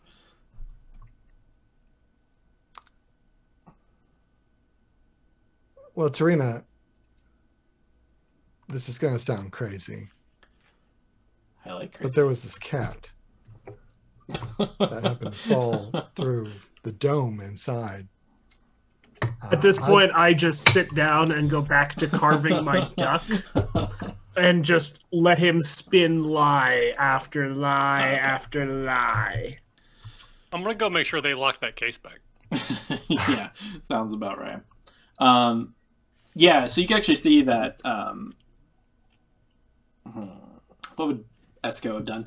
Esco does return the orb to the locked case, and it was secured by a couple of the museum employees, so it's back where it began. You imagine it might just be there because tomorrow during the day before the exhibit, he still wants to kind of generate that hubbub or whatever. Talion, you weave your fictitious tale.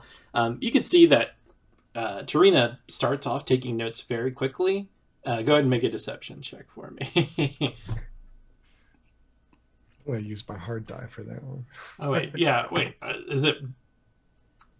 I don't know that I want to use my hard die for that one. That was a 1, so... I was going to say, is it only perception that you get an automatic 9 on? Or is it... Let me look. I think I wrote it down. Minimum 10 on persuasion and deception is what I have here. Yes. So, don't forget that. So what was your... So we got a 10. Oh, okay. So you have no bonus to deception? 13, excuse me. Okay, 13. okay. So you can see that she starts off writing notes very excitedly and is kind of hanging on your every word, but by like the midpoint of your story, you can see that she's like not writing anymore and just kind of like nodding. Well, interesting. She like flips her notebook closed and she says, well, you gentlemen may have a long night ahead of yourselves, but hopefully the rest of it passes uneventfully. Or actually, hopefully it doesn't. It sells more papers. I'll be back if something does happen by, and perhaps I'll get the whole story. Talion's gonna switch gears and like get up close to her for a minute and say, Tarina, I know that I know you're an intelligent woman. Sorry, an intelligent gnome. And I know that, of course. Cat. Listen, if you'll come by where we're staying in the morning when we get off, I'll give you an exclusive. So now I'm trying to persuade her. Yeah, is this persuasion or seduction? This is persuasion. Okay, not seduction. Sure, go for it. Just want to see how persuasive that is. 16. That's pretty persuasive. She goes, the sleepy scribe. Okay. Yeah. Well, I'm going to just head off and catch my Z's now, then. I'll see you there tomorrow. Yes, you will. All right. She takes her leave.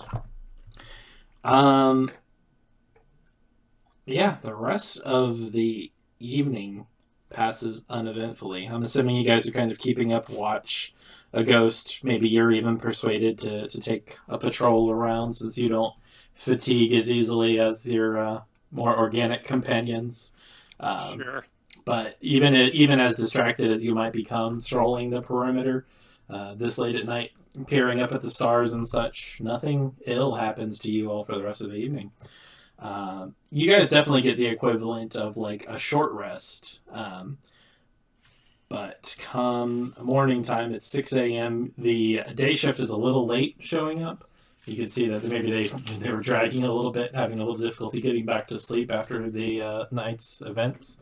But they definitely appear to relieve you, and they're grumbling and drinking a lot of very aromatic coffees that they must have procured from the inn. I would have used a couple hit dice to heal myself during at some point of that. I took some damage. Definitely. Yeah. Same, I would probably spend 1. Yeah. So you guys, you have enough time even before before the exhibit. The exhibit is supposed to take place around dusk or so, so you would even have time for a long rest, perhaps. Okay. But yeah, you could definitely do that now, just in case anything else should happen before that. Okay. The Sleepy Scribe is only about like a 20 to 30 minute walk, depending on the pep in your step. But I mean, I know the war. I'll ask one of the day shifters where they got the coffee. They would tell you between here and the Sleepy Scribe, there is a little bakery that had a pot on, and they all ducked in to make a purchase on their way. Sorry for being late. The leader kind of grumbles to you, and he says, if you turn east about a block away from the inn, it's called the Rolling Pin. I thank him. I'm gonna stop there on the way back. Get myself nice mug of Joe, and maybe a croissant or some other Sure, yeah. breakfast thing, and I'll actually shell out. I'm presuming like little old wizened gnome who's been kneading dough, for however long behind the counter. Yeah. Do you have someone to make deliveries for you?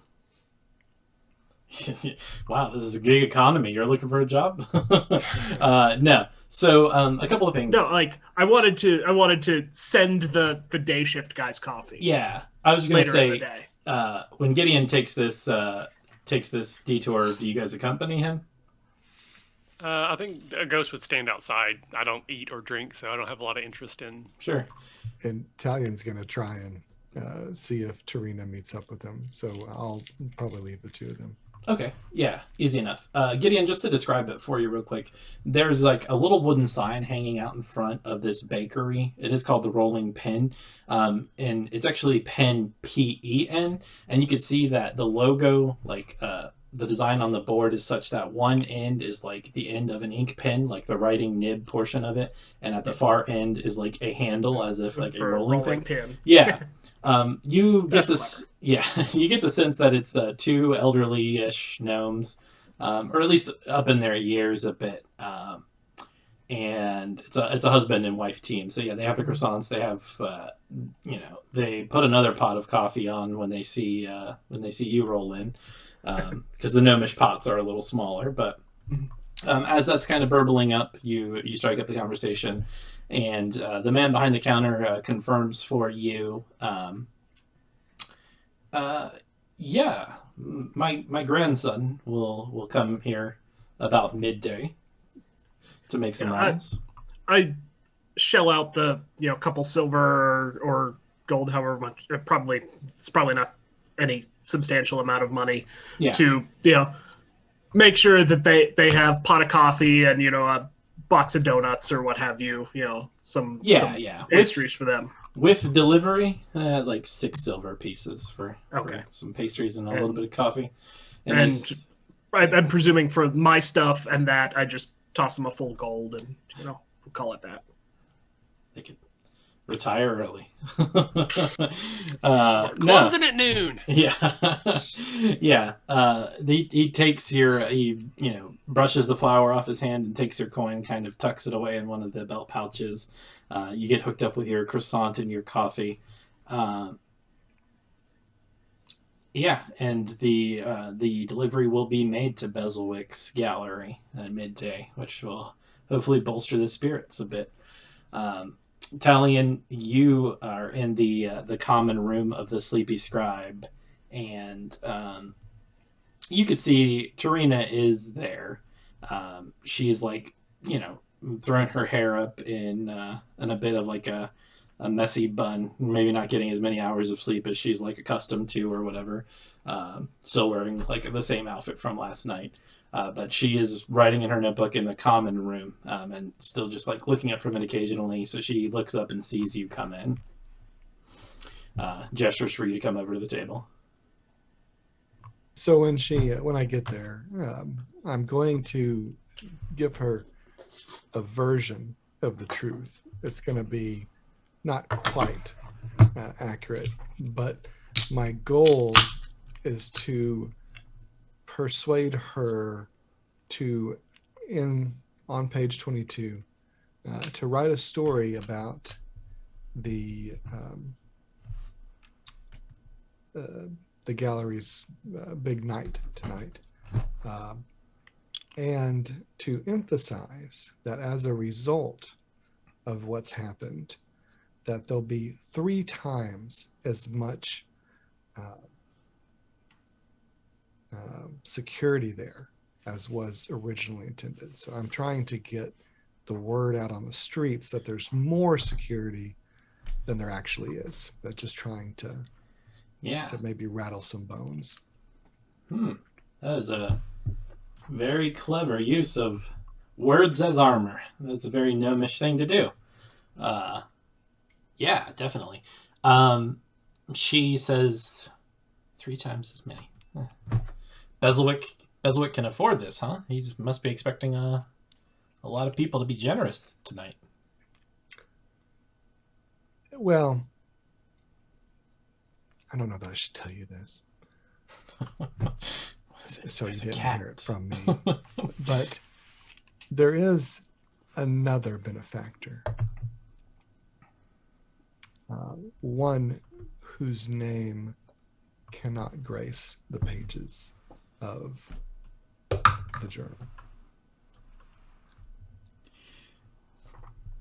She leans in. She's like hanging on your every word. Like, even you get the sense that, like, oh, actually, go ahead and just roll for it. Let's just see how good this is. But you just get the sense that she's eager to believe you, even. Like,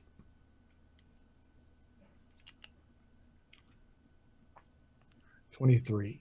oh my god. Yeah, she is like. And the way I say it, she's going to insert the own name, like her name. She's going to interpret that as somebody in specific, but that's not anybody that I've actually told her. Yeah. And by this point in the conversation, your companions are probably entering into the common room too. It's a pretty small inn. So I'm like, Gideon, what does that smell like? What does that taste like? What does that taste like? But yeah, This is a raisin. She looks up at your friends. She looks to you, and she goes, "Not even between friends. You can't give me initials even, a nickname, anything." Let's just say that you know who it is. It's perfect. Wow. Okay. She thinks for a moment, and you can see she like sits back in the booth that you guys have been sharing. She sees your companions, and she knows they're not much for conversation or anything, so she kind of closes her notebook, and she gives you a nod. She goes, "All right. Yeah, I'll get the word out. Paper doesn't run until tomorrow, but I can still get the word out that there will be plenty of security, and that there will be at least 3 heroes amongst them." And she gives you a nod. And then, if you come across any other juicy tidbits while you're here in town, Tarina Talltail. And she... What's that? Absolutely, Tarina. Yeah. Absolutely. And he will be very pleased. He will. But yeah, she leaves a few silver on the table to kind of pay for the coffee. She probably... I guess you guys are having coffee. She paid for you to have a cup or whatever you wanted, breakfast ale. But yeah, she takes her leave, just kind of scuttling by Gideon in a ghost. Just like I said, not having any luck with either of you. Perfect, yeah. So if you guys have anything you want to accomplish specifically, other than taking a long rest, I'll say if you want to power through the remainder of the day without taking a long rest, you're going to have to make a save or take some exhaustion, perhaps. But otherwise, I mean, if you turn in now, you could be up by the early afternoon, and you'll still have some time before the exhibit. So, Yeah, definitely want to be well rested before this. what is Absolutely. what is a ghost like? Obviously, you have the century's rest or whatever, right? Right. So that's 6 hours of just like doing nothing. Counts as a long rest What for do you me. do? Like, what do you think goes through your mind? I mean, I think I can still be observant and alert, so I probably would find like a corner somewhere, maybe a window where I can just like watch the world go by for 6 hours. Cute. Uh, Yeah, definitely. Yeah, you guys are staying in a room that has a set of bunk beds for medium-sized humanoids and a set of bunk beds for gnomes. There is a small window to kind of trance out of, God, that's got to be difficult. Just watching the world go by, especially for a ghost. How do you keep yourself from interacting and ruining your rest? Probably at this point, I've probably learned. I'm sure there were many mistakes made early on, but Gideon has Yeah. taught me that I get grumpy and cranky if I don't get my sleep. A Perfect. toddler. All right. Well, yeah. So you guys definitely all complete a long rest. So you get back any other missing hit points and any expended dice and spells and all that. By the afternoon, you're feeling well rested enough to kind of take your leave. You still have a few hours to pass before the exhibit begins, of course. But as you guys kind of file down into the common room of the Sleepy Scribe, is there anything? No. Okay. You find that there's a familiar face seated at one of the tables there, kind of center of the room. Back against like the left-hand wall so that he could see the door and the stairs at the same time. It is Codger. He looks a little bedraggled. Maybe some of his wrinkles are a little bit deeper than when you saw him the night before, as if he hadn't had a nice refreshing long rest. But he's seated with his cane kind of across his lap, and when he sees the lot of you file down the stairs, he holds up that cane and kind of gestures for you to come hither.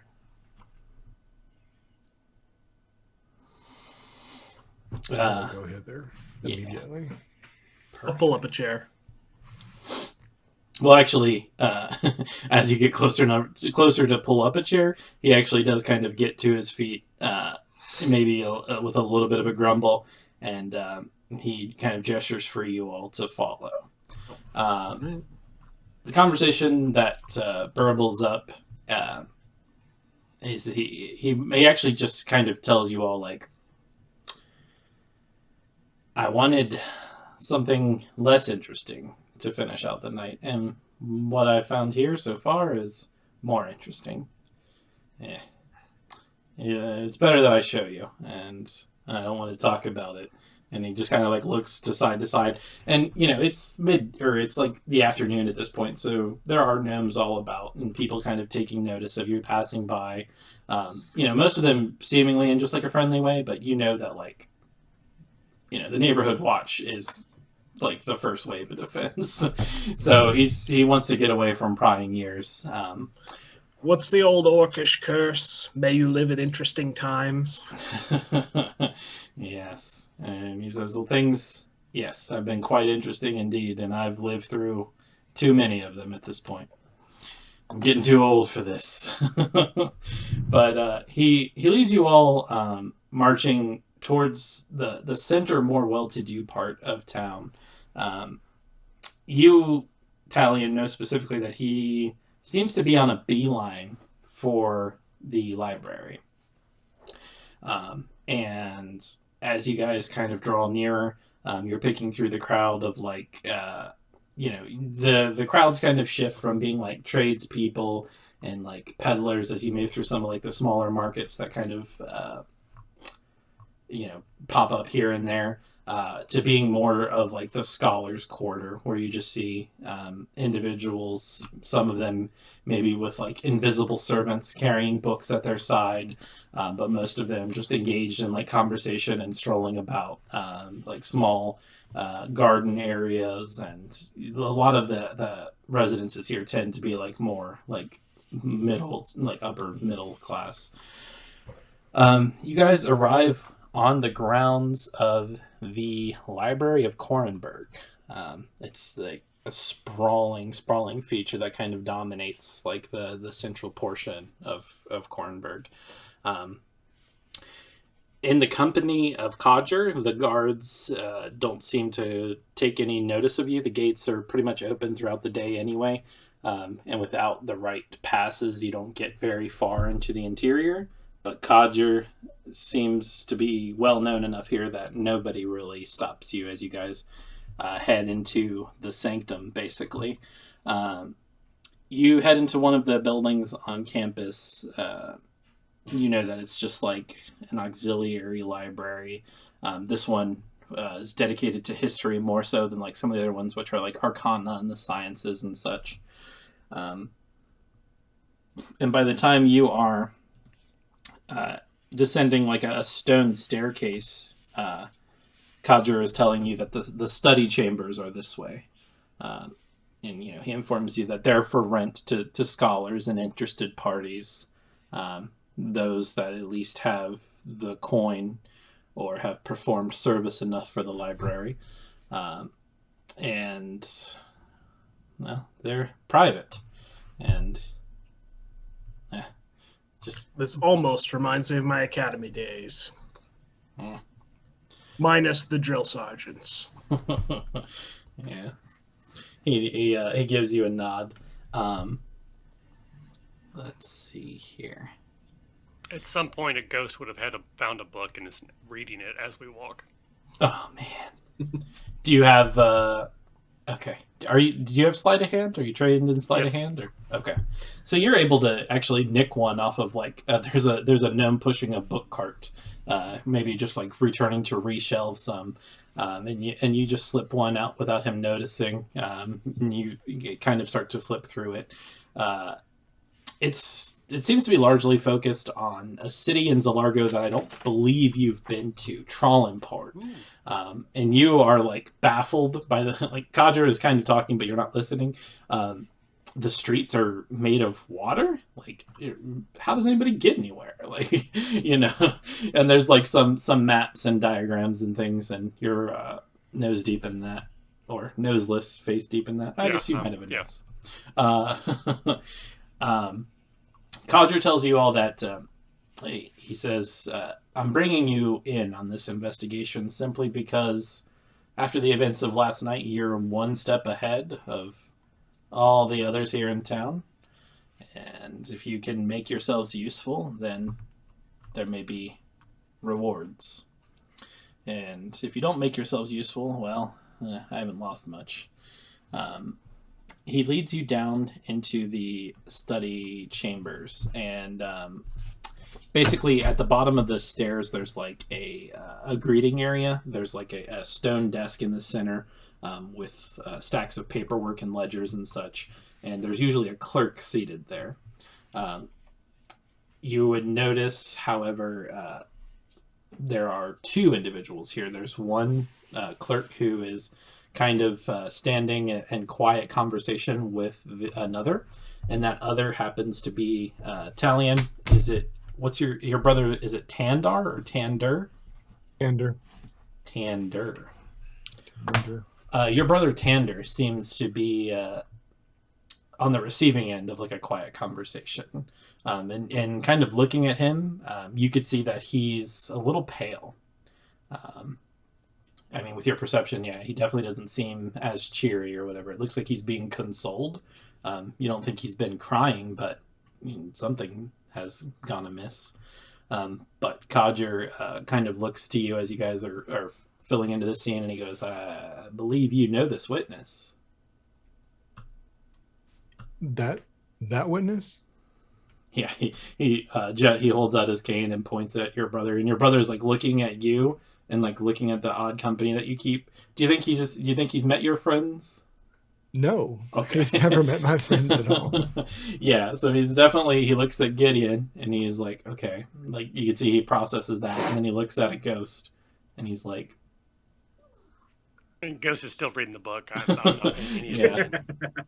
But he breaks away from his friend, kind of just like throwing a hand, like, yeah, I'll be fine. And he heads out from behind the desk and towards you all. And he says, he looks at Kadra first, and then he looks at you, and he goes, "Talion, what are you doing here?" Hey, Tander. Well, I mean, that's a good question. I'm kind of waiting to find out myself. He looks at Kadra and he's like, "Do you think that these three have anything to do with it?" And Kadra goes, "What I think is really not of consequence to you, my friend. But let's just say that I want them to have a look at things." And Tander goes, "Okay, well, Talion, you're a bit more adventurous than I am. You might not be as rattled by it." He gestures for you all to follow, and in the company of Tander and Codger, you guys are led off. Basically, there's like spokes radiating off from this that are like short hallways leading to doors. He leads you to one beyond the desk, one of the private study chambers, it seems. But as the door opens, you can see the stone floor arrayed in front of you, but it leads out into pitch black. Like in every direction, there are no walls. There is no ceiling. There's just a short stone walkway, maybe about 20 feet or so, leading out to a stone platform with no railing or anything like that. A small column in the center of that platform, and a little orange stone seated on top of that column. But for all intents and purposes, it is a walkway to an abyss, as near as you can tell. Echo! No echo. Fine thing to keep under your library. I don't believe you've ever told me about this, Tander. What is this? Well, if you were ever given to more academic pursuits, perhaps you would know a bit about the study chambers. He just kind of, gestures for you to go forward and kind of calls out.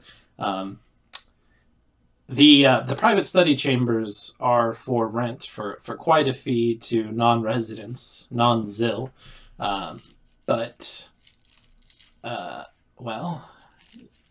This gentleman was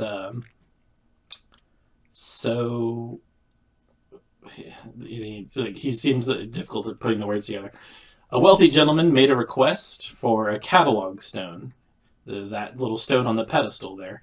And as you guys are kind of like heading to the platform, once the catalog stone is placed upon the pedestal, you'll see. Codger, just tell it to resume.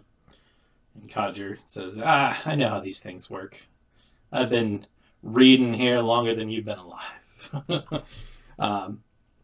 So Codger kind of makes sure that you guys are all standing around the platform, a safe distance away from the edge and away from the walkway that you took to get here. And he looks to the catalog stone seated there, and he says, resume. He would actually probably say it in Gnomish, which, whatever. But rushing like in... resume. Yeah. Ooh la la. So just like Ghost would kind of realize that we're at something important, so I would kind of look around, and there's nowhere to put this book, so I'm just going to put it inside my pouch. So I have stolen this book from the deliverer. Okay, we'll see. We'll see how that pans out. Yeah, exactly. In the moment that he calls up for it to resume, the catalog stone flares to light. It was just kind of like an inert orange gem, but it becomes like a softly glowing orange gem. And out of the abyss, similar to that scene in The Matrix, shelves of books just rush out of the darkness, sealing in a complete circle the space around you, cutting you off from the walkway that would allow you to leave. Just entombed in a private chamber of books summoned by this magical stone. There are some other points of interest that come rushing to fill in the room. It seems that this room isn't in perfect condition. A wooden desk stands overturned to like the north of you, basically. And a chair that was seated at it is also just like clattered to the floor, spilling from that desk. Basically, like as the room like fills in with all of this, you could see that like books fly off the shelf and take a seat on the desk, and then the desk is overturned, and all the books spill out on top of it, and the chair tips over, and spiraling out of the darkness end over end, and kind of landing in a semi-prone position is the petrified figure. You immediately, your first thought may be that it is a statue, but it is clearly an odd place for a statue and an odd statue to have been manufactured. So to kind of describe the points of interest in order, I suppose, the petrified statue appears to be of a human man. A lot of the details of him are difficult to discern at this point because they've been replaced by stone, so you can't discern like eye color or hair color or whatever. But just from the look of him, he seems Brellish. He has like a Brellish nose, let's say. And you could see that he is like semi-prone, looking over his shoulder towards the desk with like a look of like abject fear across his face, which is obvious to everybody but a ghost. Although, fear might be something you've seen a bit of. And you could see that like he has one arm kind of like propping himself up and the other hand like kind of outstretched. It looks like he was frozen in this moment of fear. But you could see that the desk must have been overturned and spilled out its contents. There's a puddle of ink on the floor that's kind of soiled some of the books and some parchment and such there. And then the chair is also overturned. And also, of course, there is the catalog stone upon the pedestal.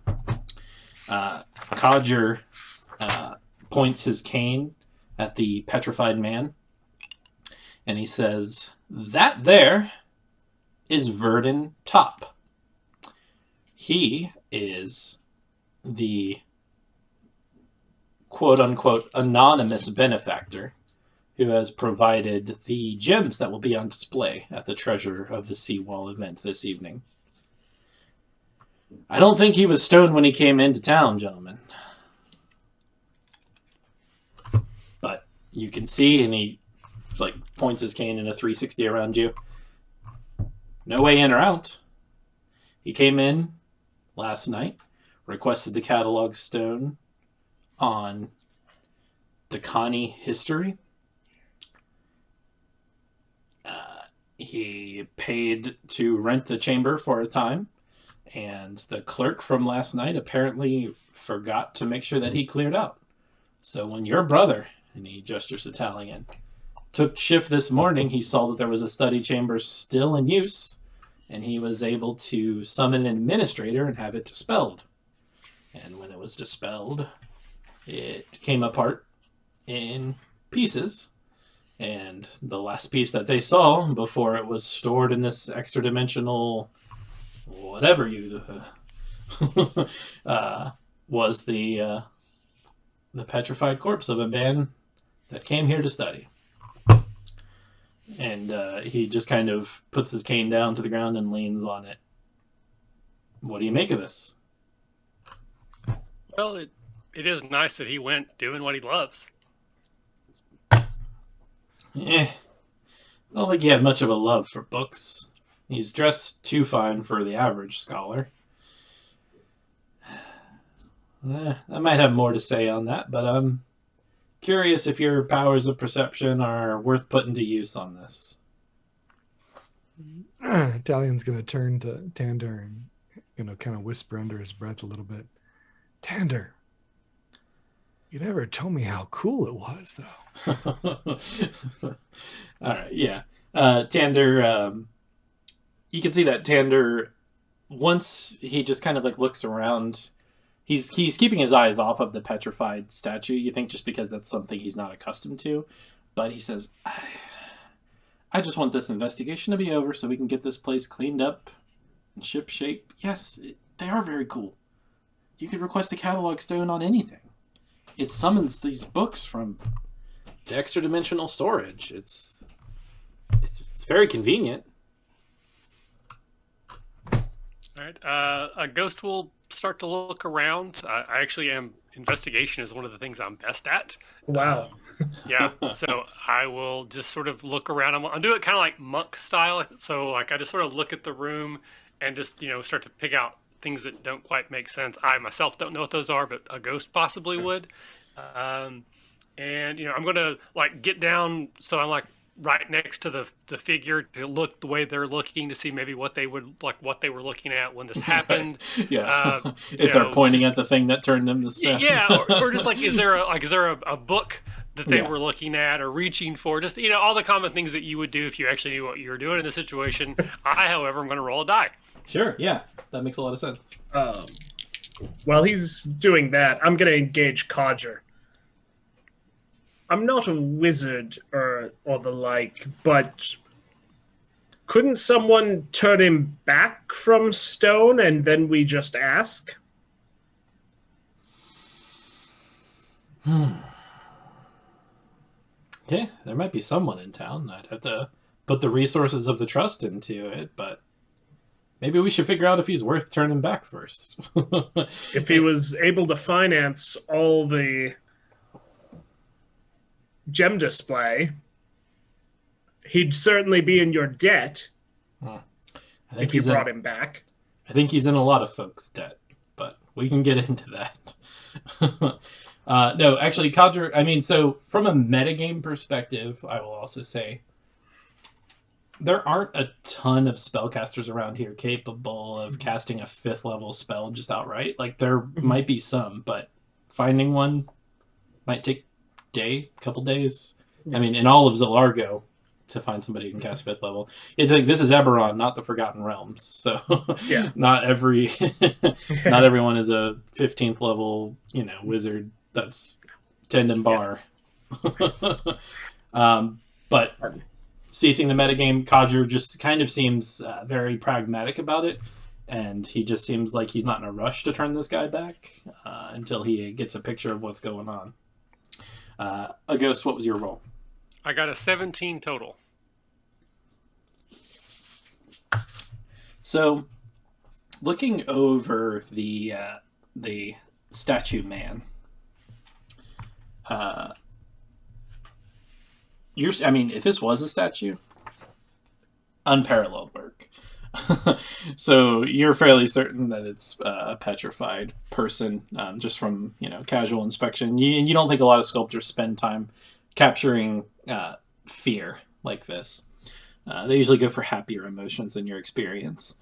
Some of the things that kind of jump out to you specifically about the body, he is wearing a ring on each of his 8 fingers. So you could see that his hand that's outstretched, it's not really pointing anything. It's like he was looking at his outstretched hand more so. And you could see 8 rings. It's difficult to tell the material because they are, of course, stone, as is everything he's wearing. So you can't filter around in his pockets or anything, which I'm sure you may have considered. Oh, I tried. Yeah, they're sewn shut by stone. They're stone shut. But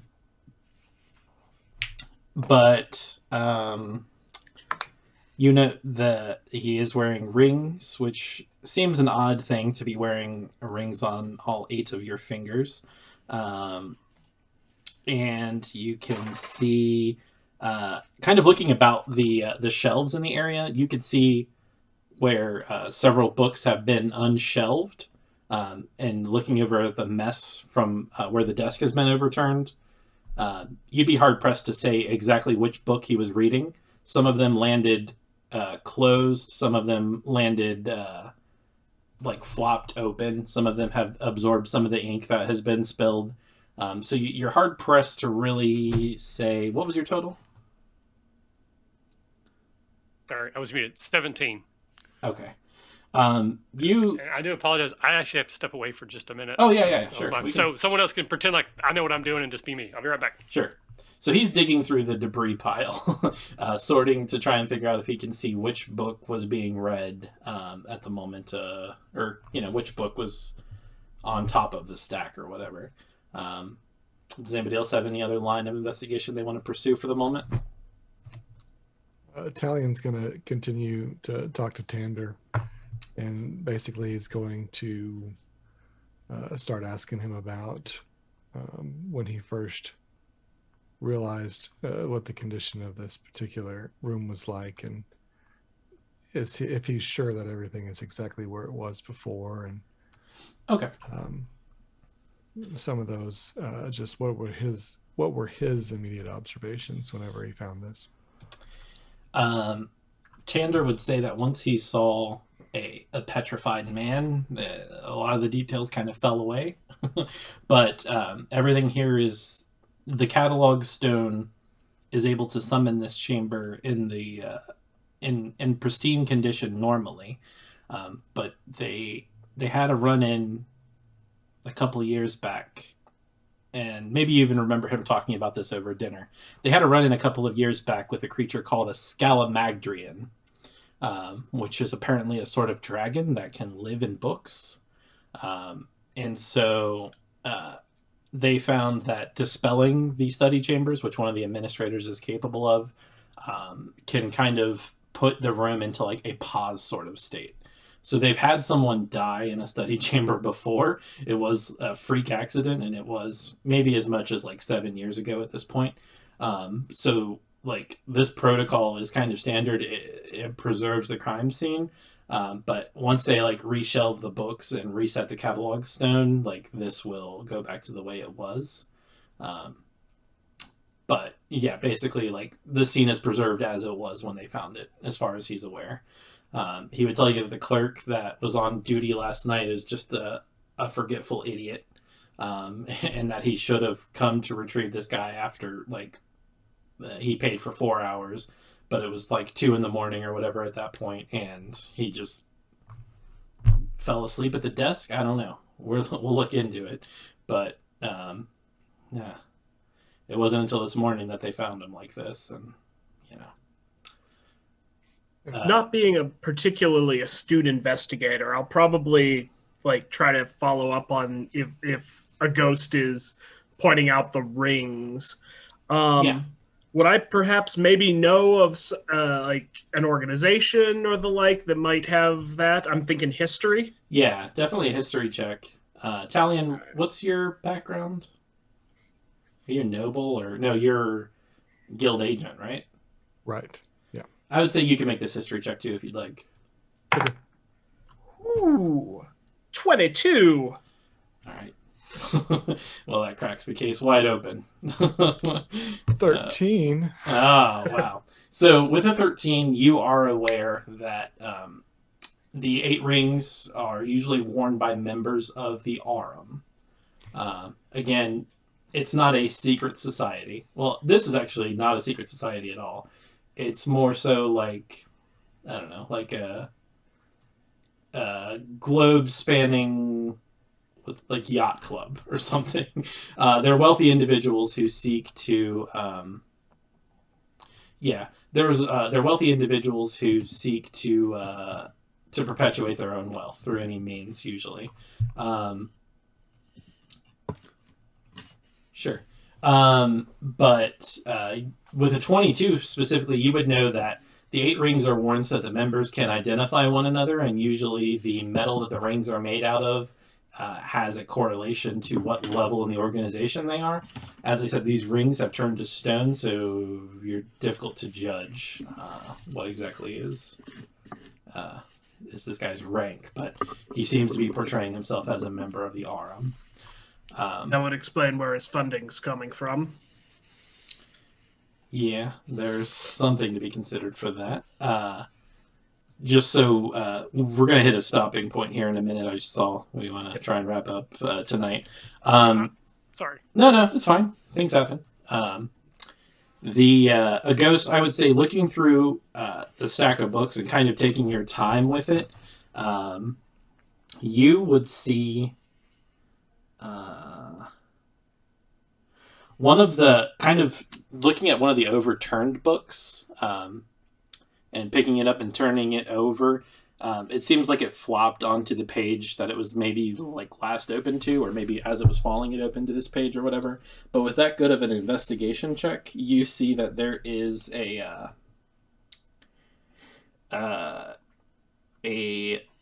vaguely like serpentine looking symbol. Looks like a scorch mark or something. And it's surrounded by like a sort of like orangish red color. It kind of underlies the text of the page. Are you trained in Arcana? I think you are, right? I am. You can make an Arcana roll for me if you'd like. Okay. 18 plus Very good. 5, 23. My best roll of the night. Hooah! Come on, Arcana. Because that's what you want from a Warforged wizard, to be good at investigation and knowing stuff. Yeah. Taking a look at the remnants of what you're seeing here, the orangish red color, the serpentine shape, the fact that it's like the text that's surrounding it looks pretty mundane. This seems to you like some sort of sigil spell, something inscribed on a page and dormant until activated. Usually, sometimes these are traps about reading the text, but like with an 18, you're fairly certain that it was a one-time use and it's been discharged, and what you're looking at is like an arcane scorch mark or like an arcane shell casing, evidence that magic had transpired here. So with a flourish, I will draw everyone's attention to this and explain in big words and long sentences what exactly is occurring here. And then I will say, and I found this book, as I pull the book out of my bag and then hand it to someone. Okay. Yeah. Tander kind of stomps forward, seeing that this book doesn't belong in this section. And he holds out his hands for you to lower that down to him. Yeah, I don't think it's important and relevant to the case anyway, but I did find it in this room. Want everyone to know that, and I hand it over. But back to the matter at hand. Yes, this gentleman was reading a book and triggered an arcane spell, a defensive of nature. So the question we must ask ourselves now is, who had this book last? That is a logical question. Codger kind of gives like a nod, like as if you're pleasing him with your basic principles of investigation. Quite basic.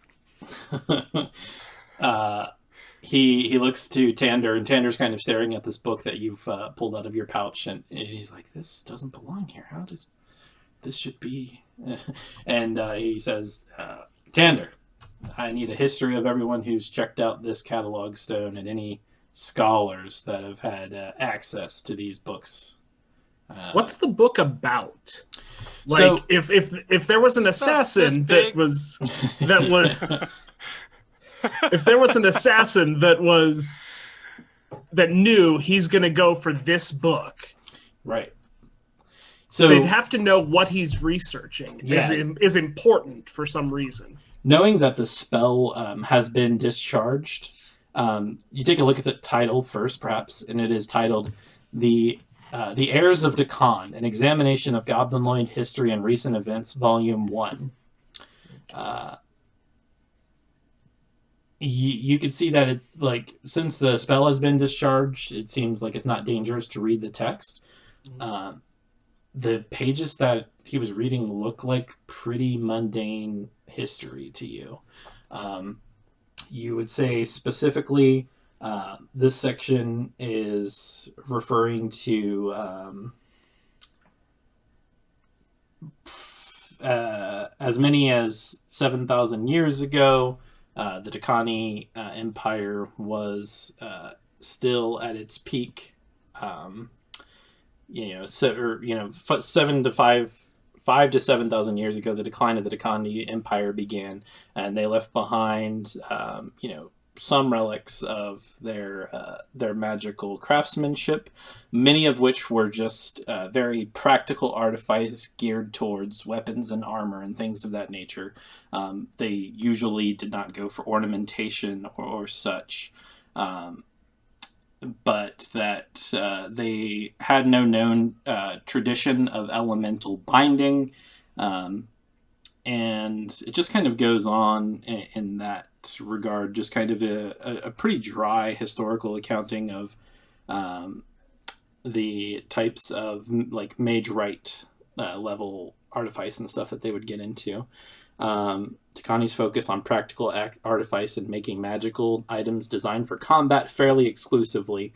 It also noted that the Takani had no tradition of elemental binding. Yeah, it says that in a lot of words. It spans basically 2 pages, and that's the gist of it.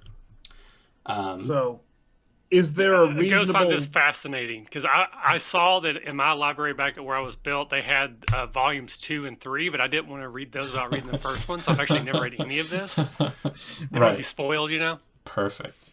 If there's reason for this book to be discussing, even in the most dry terms, ancient weaponry, maybe there was something more dangerous within that they knew that he would look for. Codger nods and kind of holds out his hands for the book. And he says, yes, this is precisely what we'll be looking into. I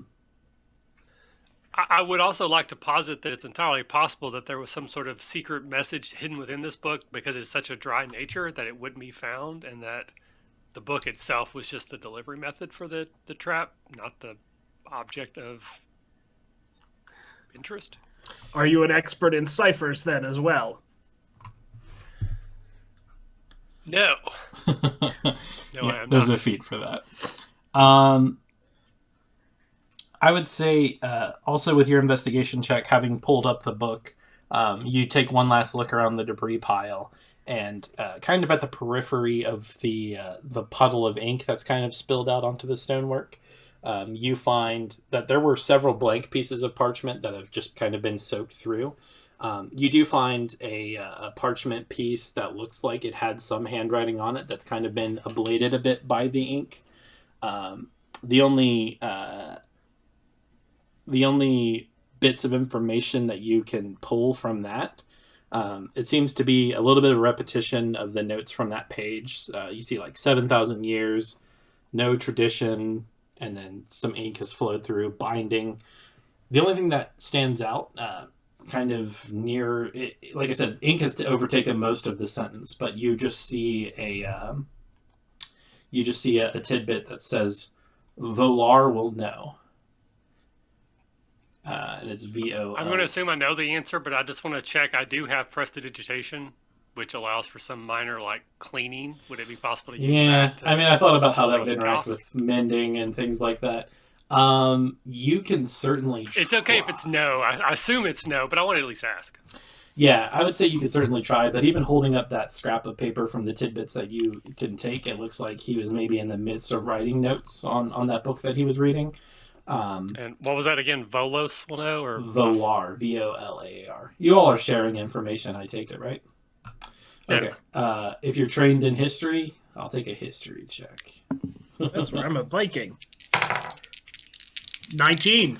Damn. 14. Very good. So with a 14, you definitely see like the spelling Volar. You would know that the Dakani Empire has remnants that have lasted through this time. They've preserved the traditions of thousands of years ago, and that whatever the beginning of the sentence was has kind of been ablated. Because you pull Volar, you know that it's referring to Kek Volar, which is the Dakani Goblinoid clan that has made itself known as the Word Bearers. With a 19 or 22, what was your total? 19. 19. You would know that Kek Volar is one of two groups that have made themselves so known. Kek Volar are the Word Bearers. And they have a reputation of very much being about the preservation of the culture and traditions of Dakan. Not that they've had peaceful interactions with like the Five Nations or anything, but they haven't had outright hostile. Most of the hostile interactions have come from Kek Sharat, which are the Blade Bearers. So you pull from this that he was maybe thinking he could try to track down somebody in Kek Volar to ask a question. But without the rest of these notes, you don't know exactly what he was referring to. And at that point, Codger kind of, seeing you guys looking over a piece of parchment, kind of calls for you to hand that over as well for evidence. Do you share what your thoughts are with him on that? Yeah, I would have no reason not to. Which I didn't know, but anything I know, I would be. Sure. Yeah. Well, Codger says, I couldn't have sniffed out more if I had brought an iron defender here. And he's not too shabby. Well, Tander's gonna pull the history of the catalog stone and the scholars that had access to this room, and I'm gonna take a look into our friend Verdon here. And he, points with his cane. He's not going anywhere anytime soon. I'll start the gears of bureaucracy going, but if he's otherwise indisposed, his property would probably need to be remanded into the trust's custody for safekeeping.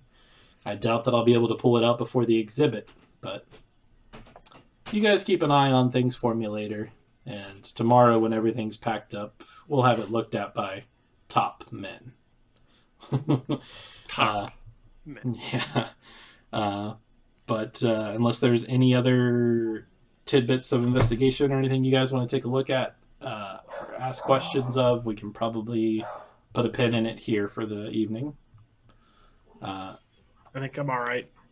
Codger calls for the catalog stone to hold, and you guys watch as the shelves quickly get pulled into the abyss and vanish into the distance of the inky blackness around you. It's like a darkened cerebro chamber that you guys are standing in the center of.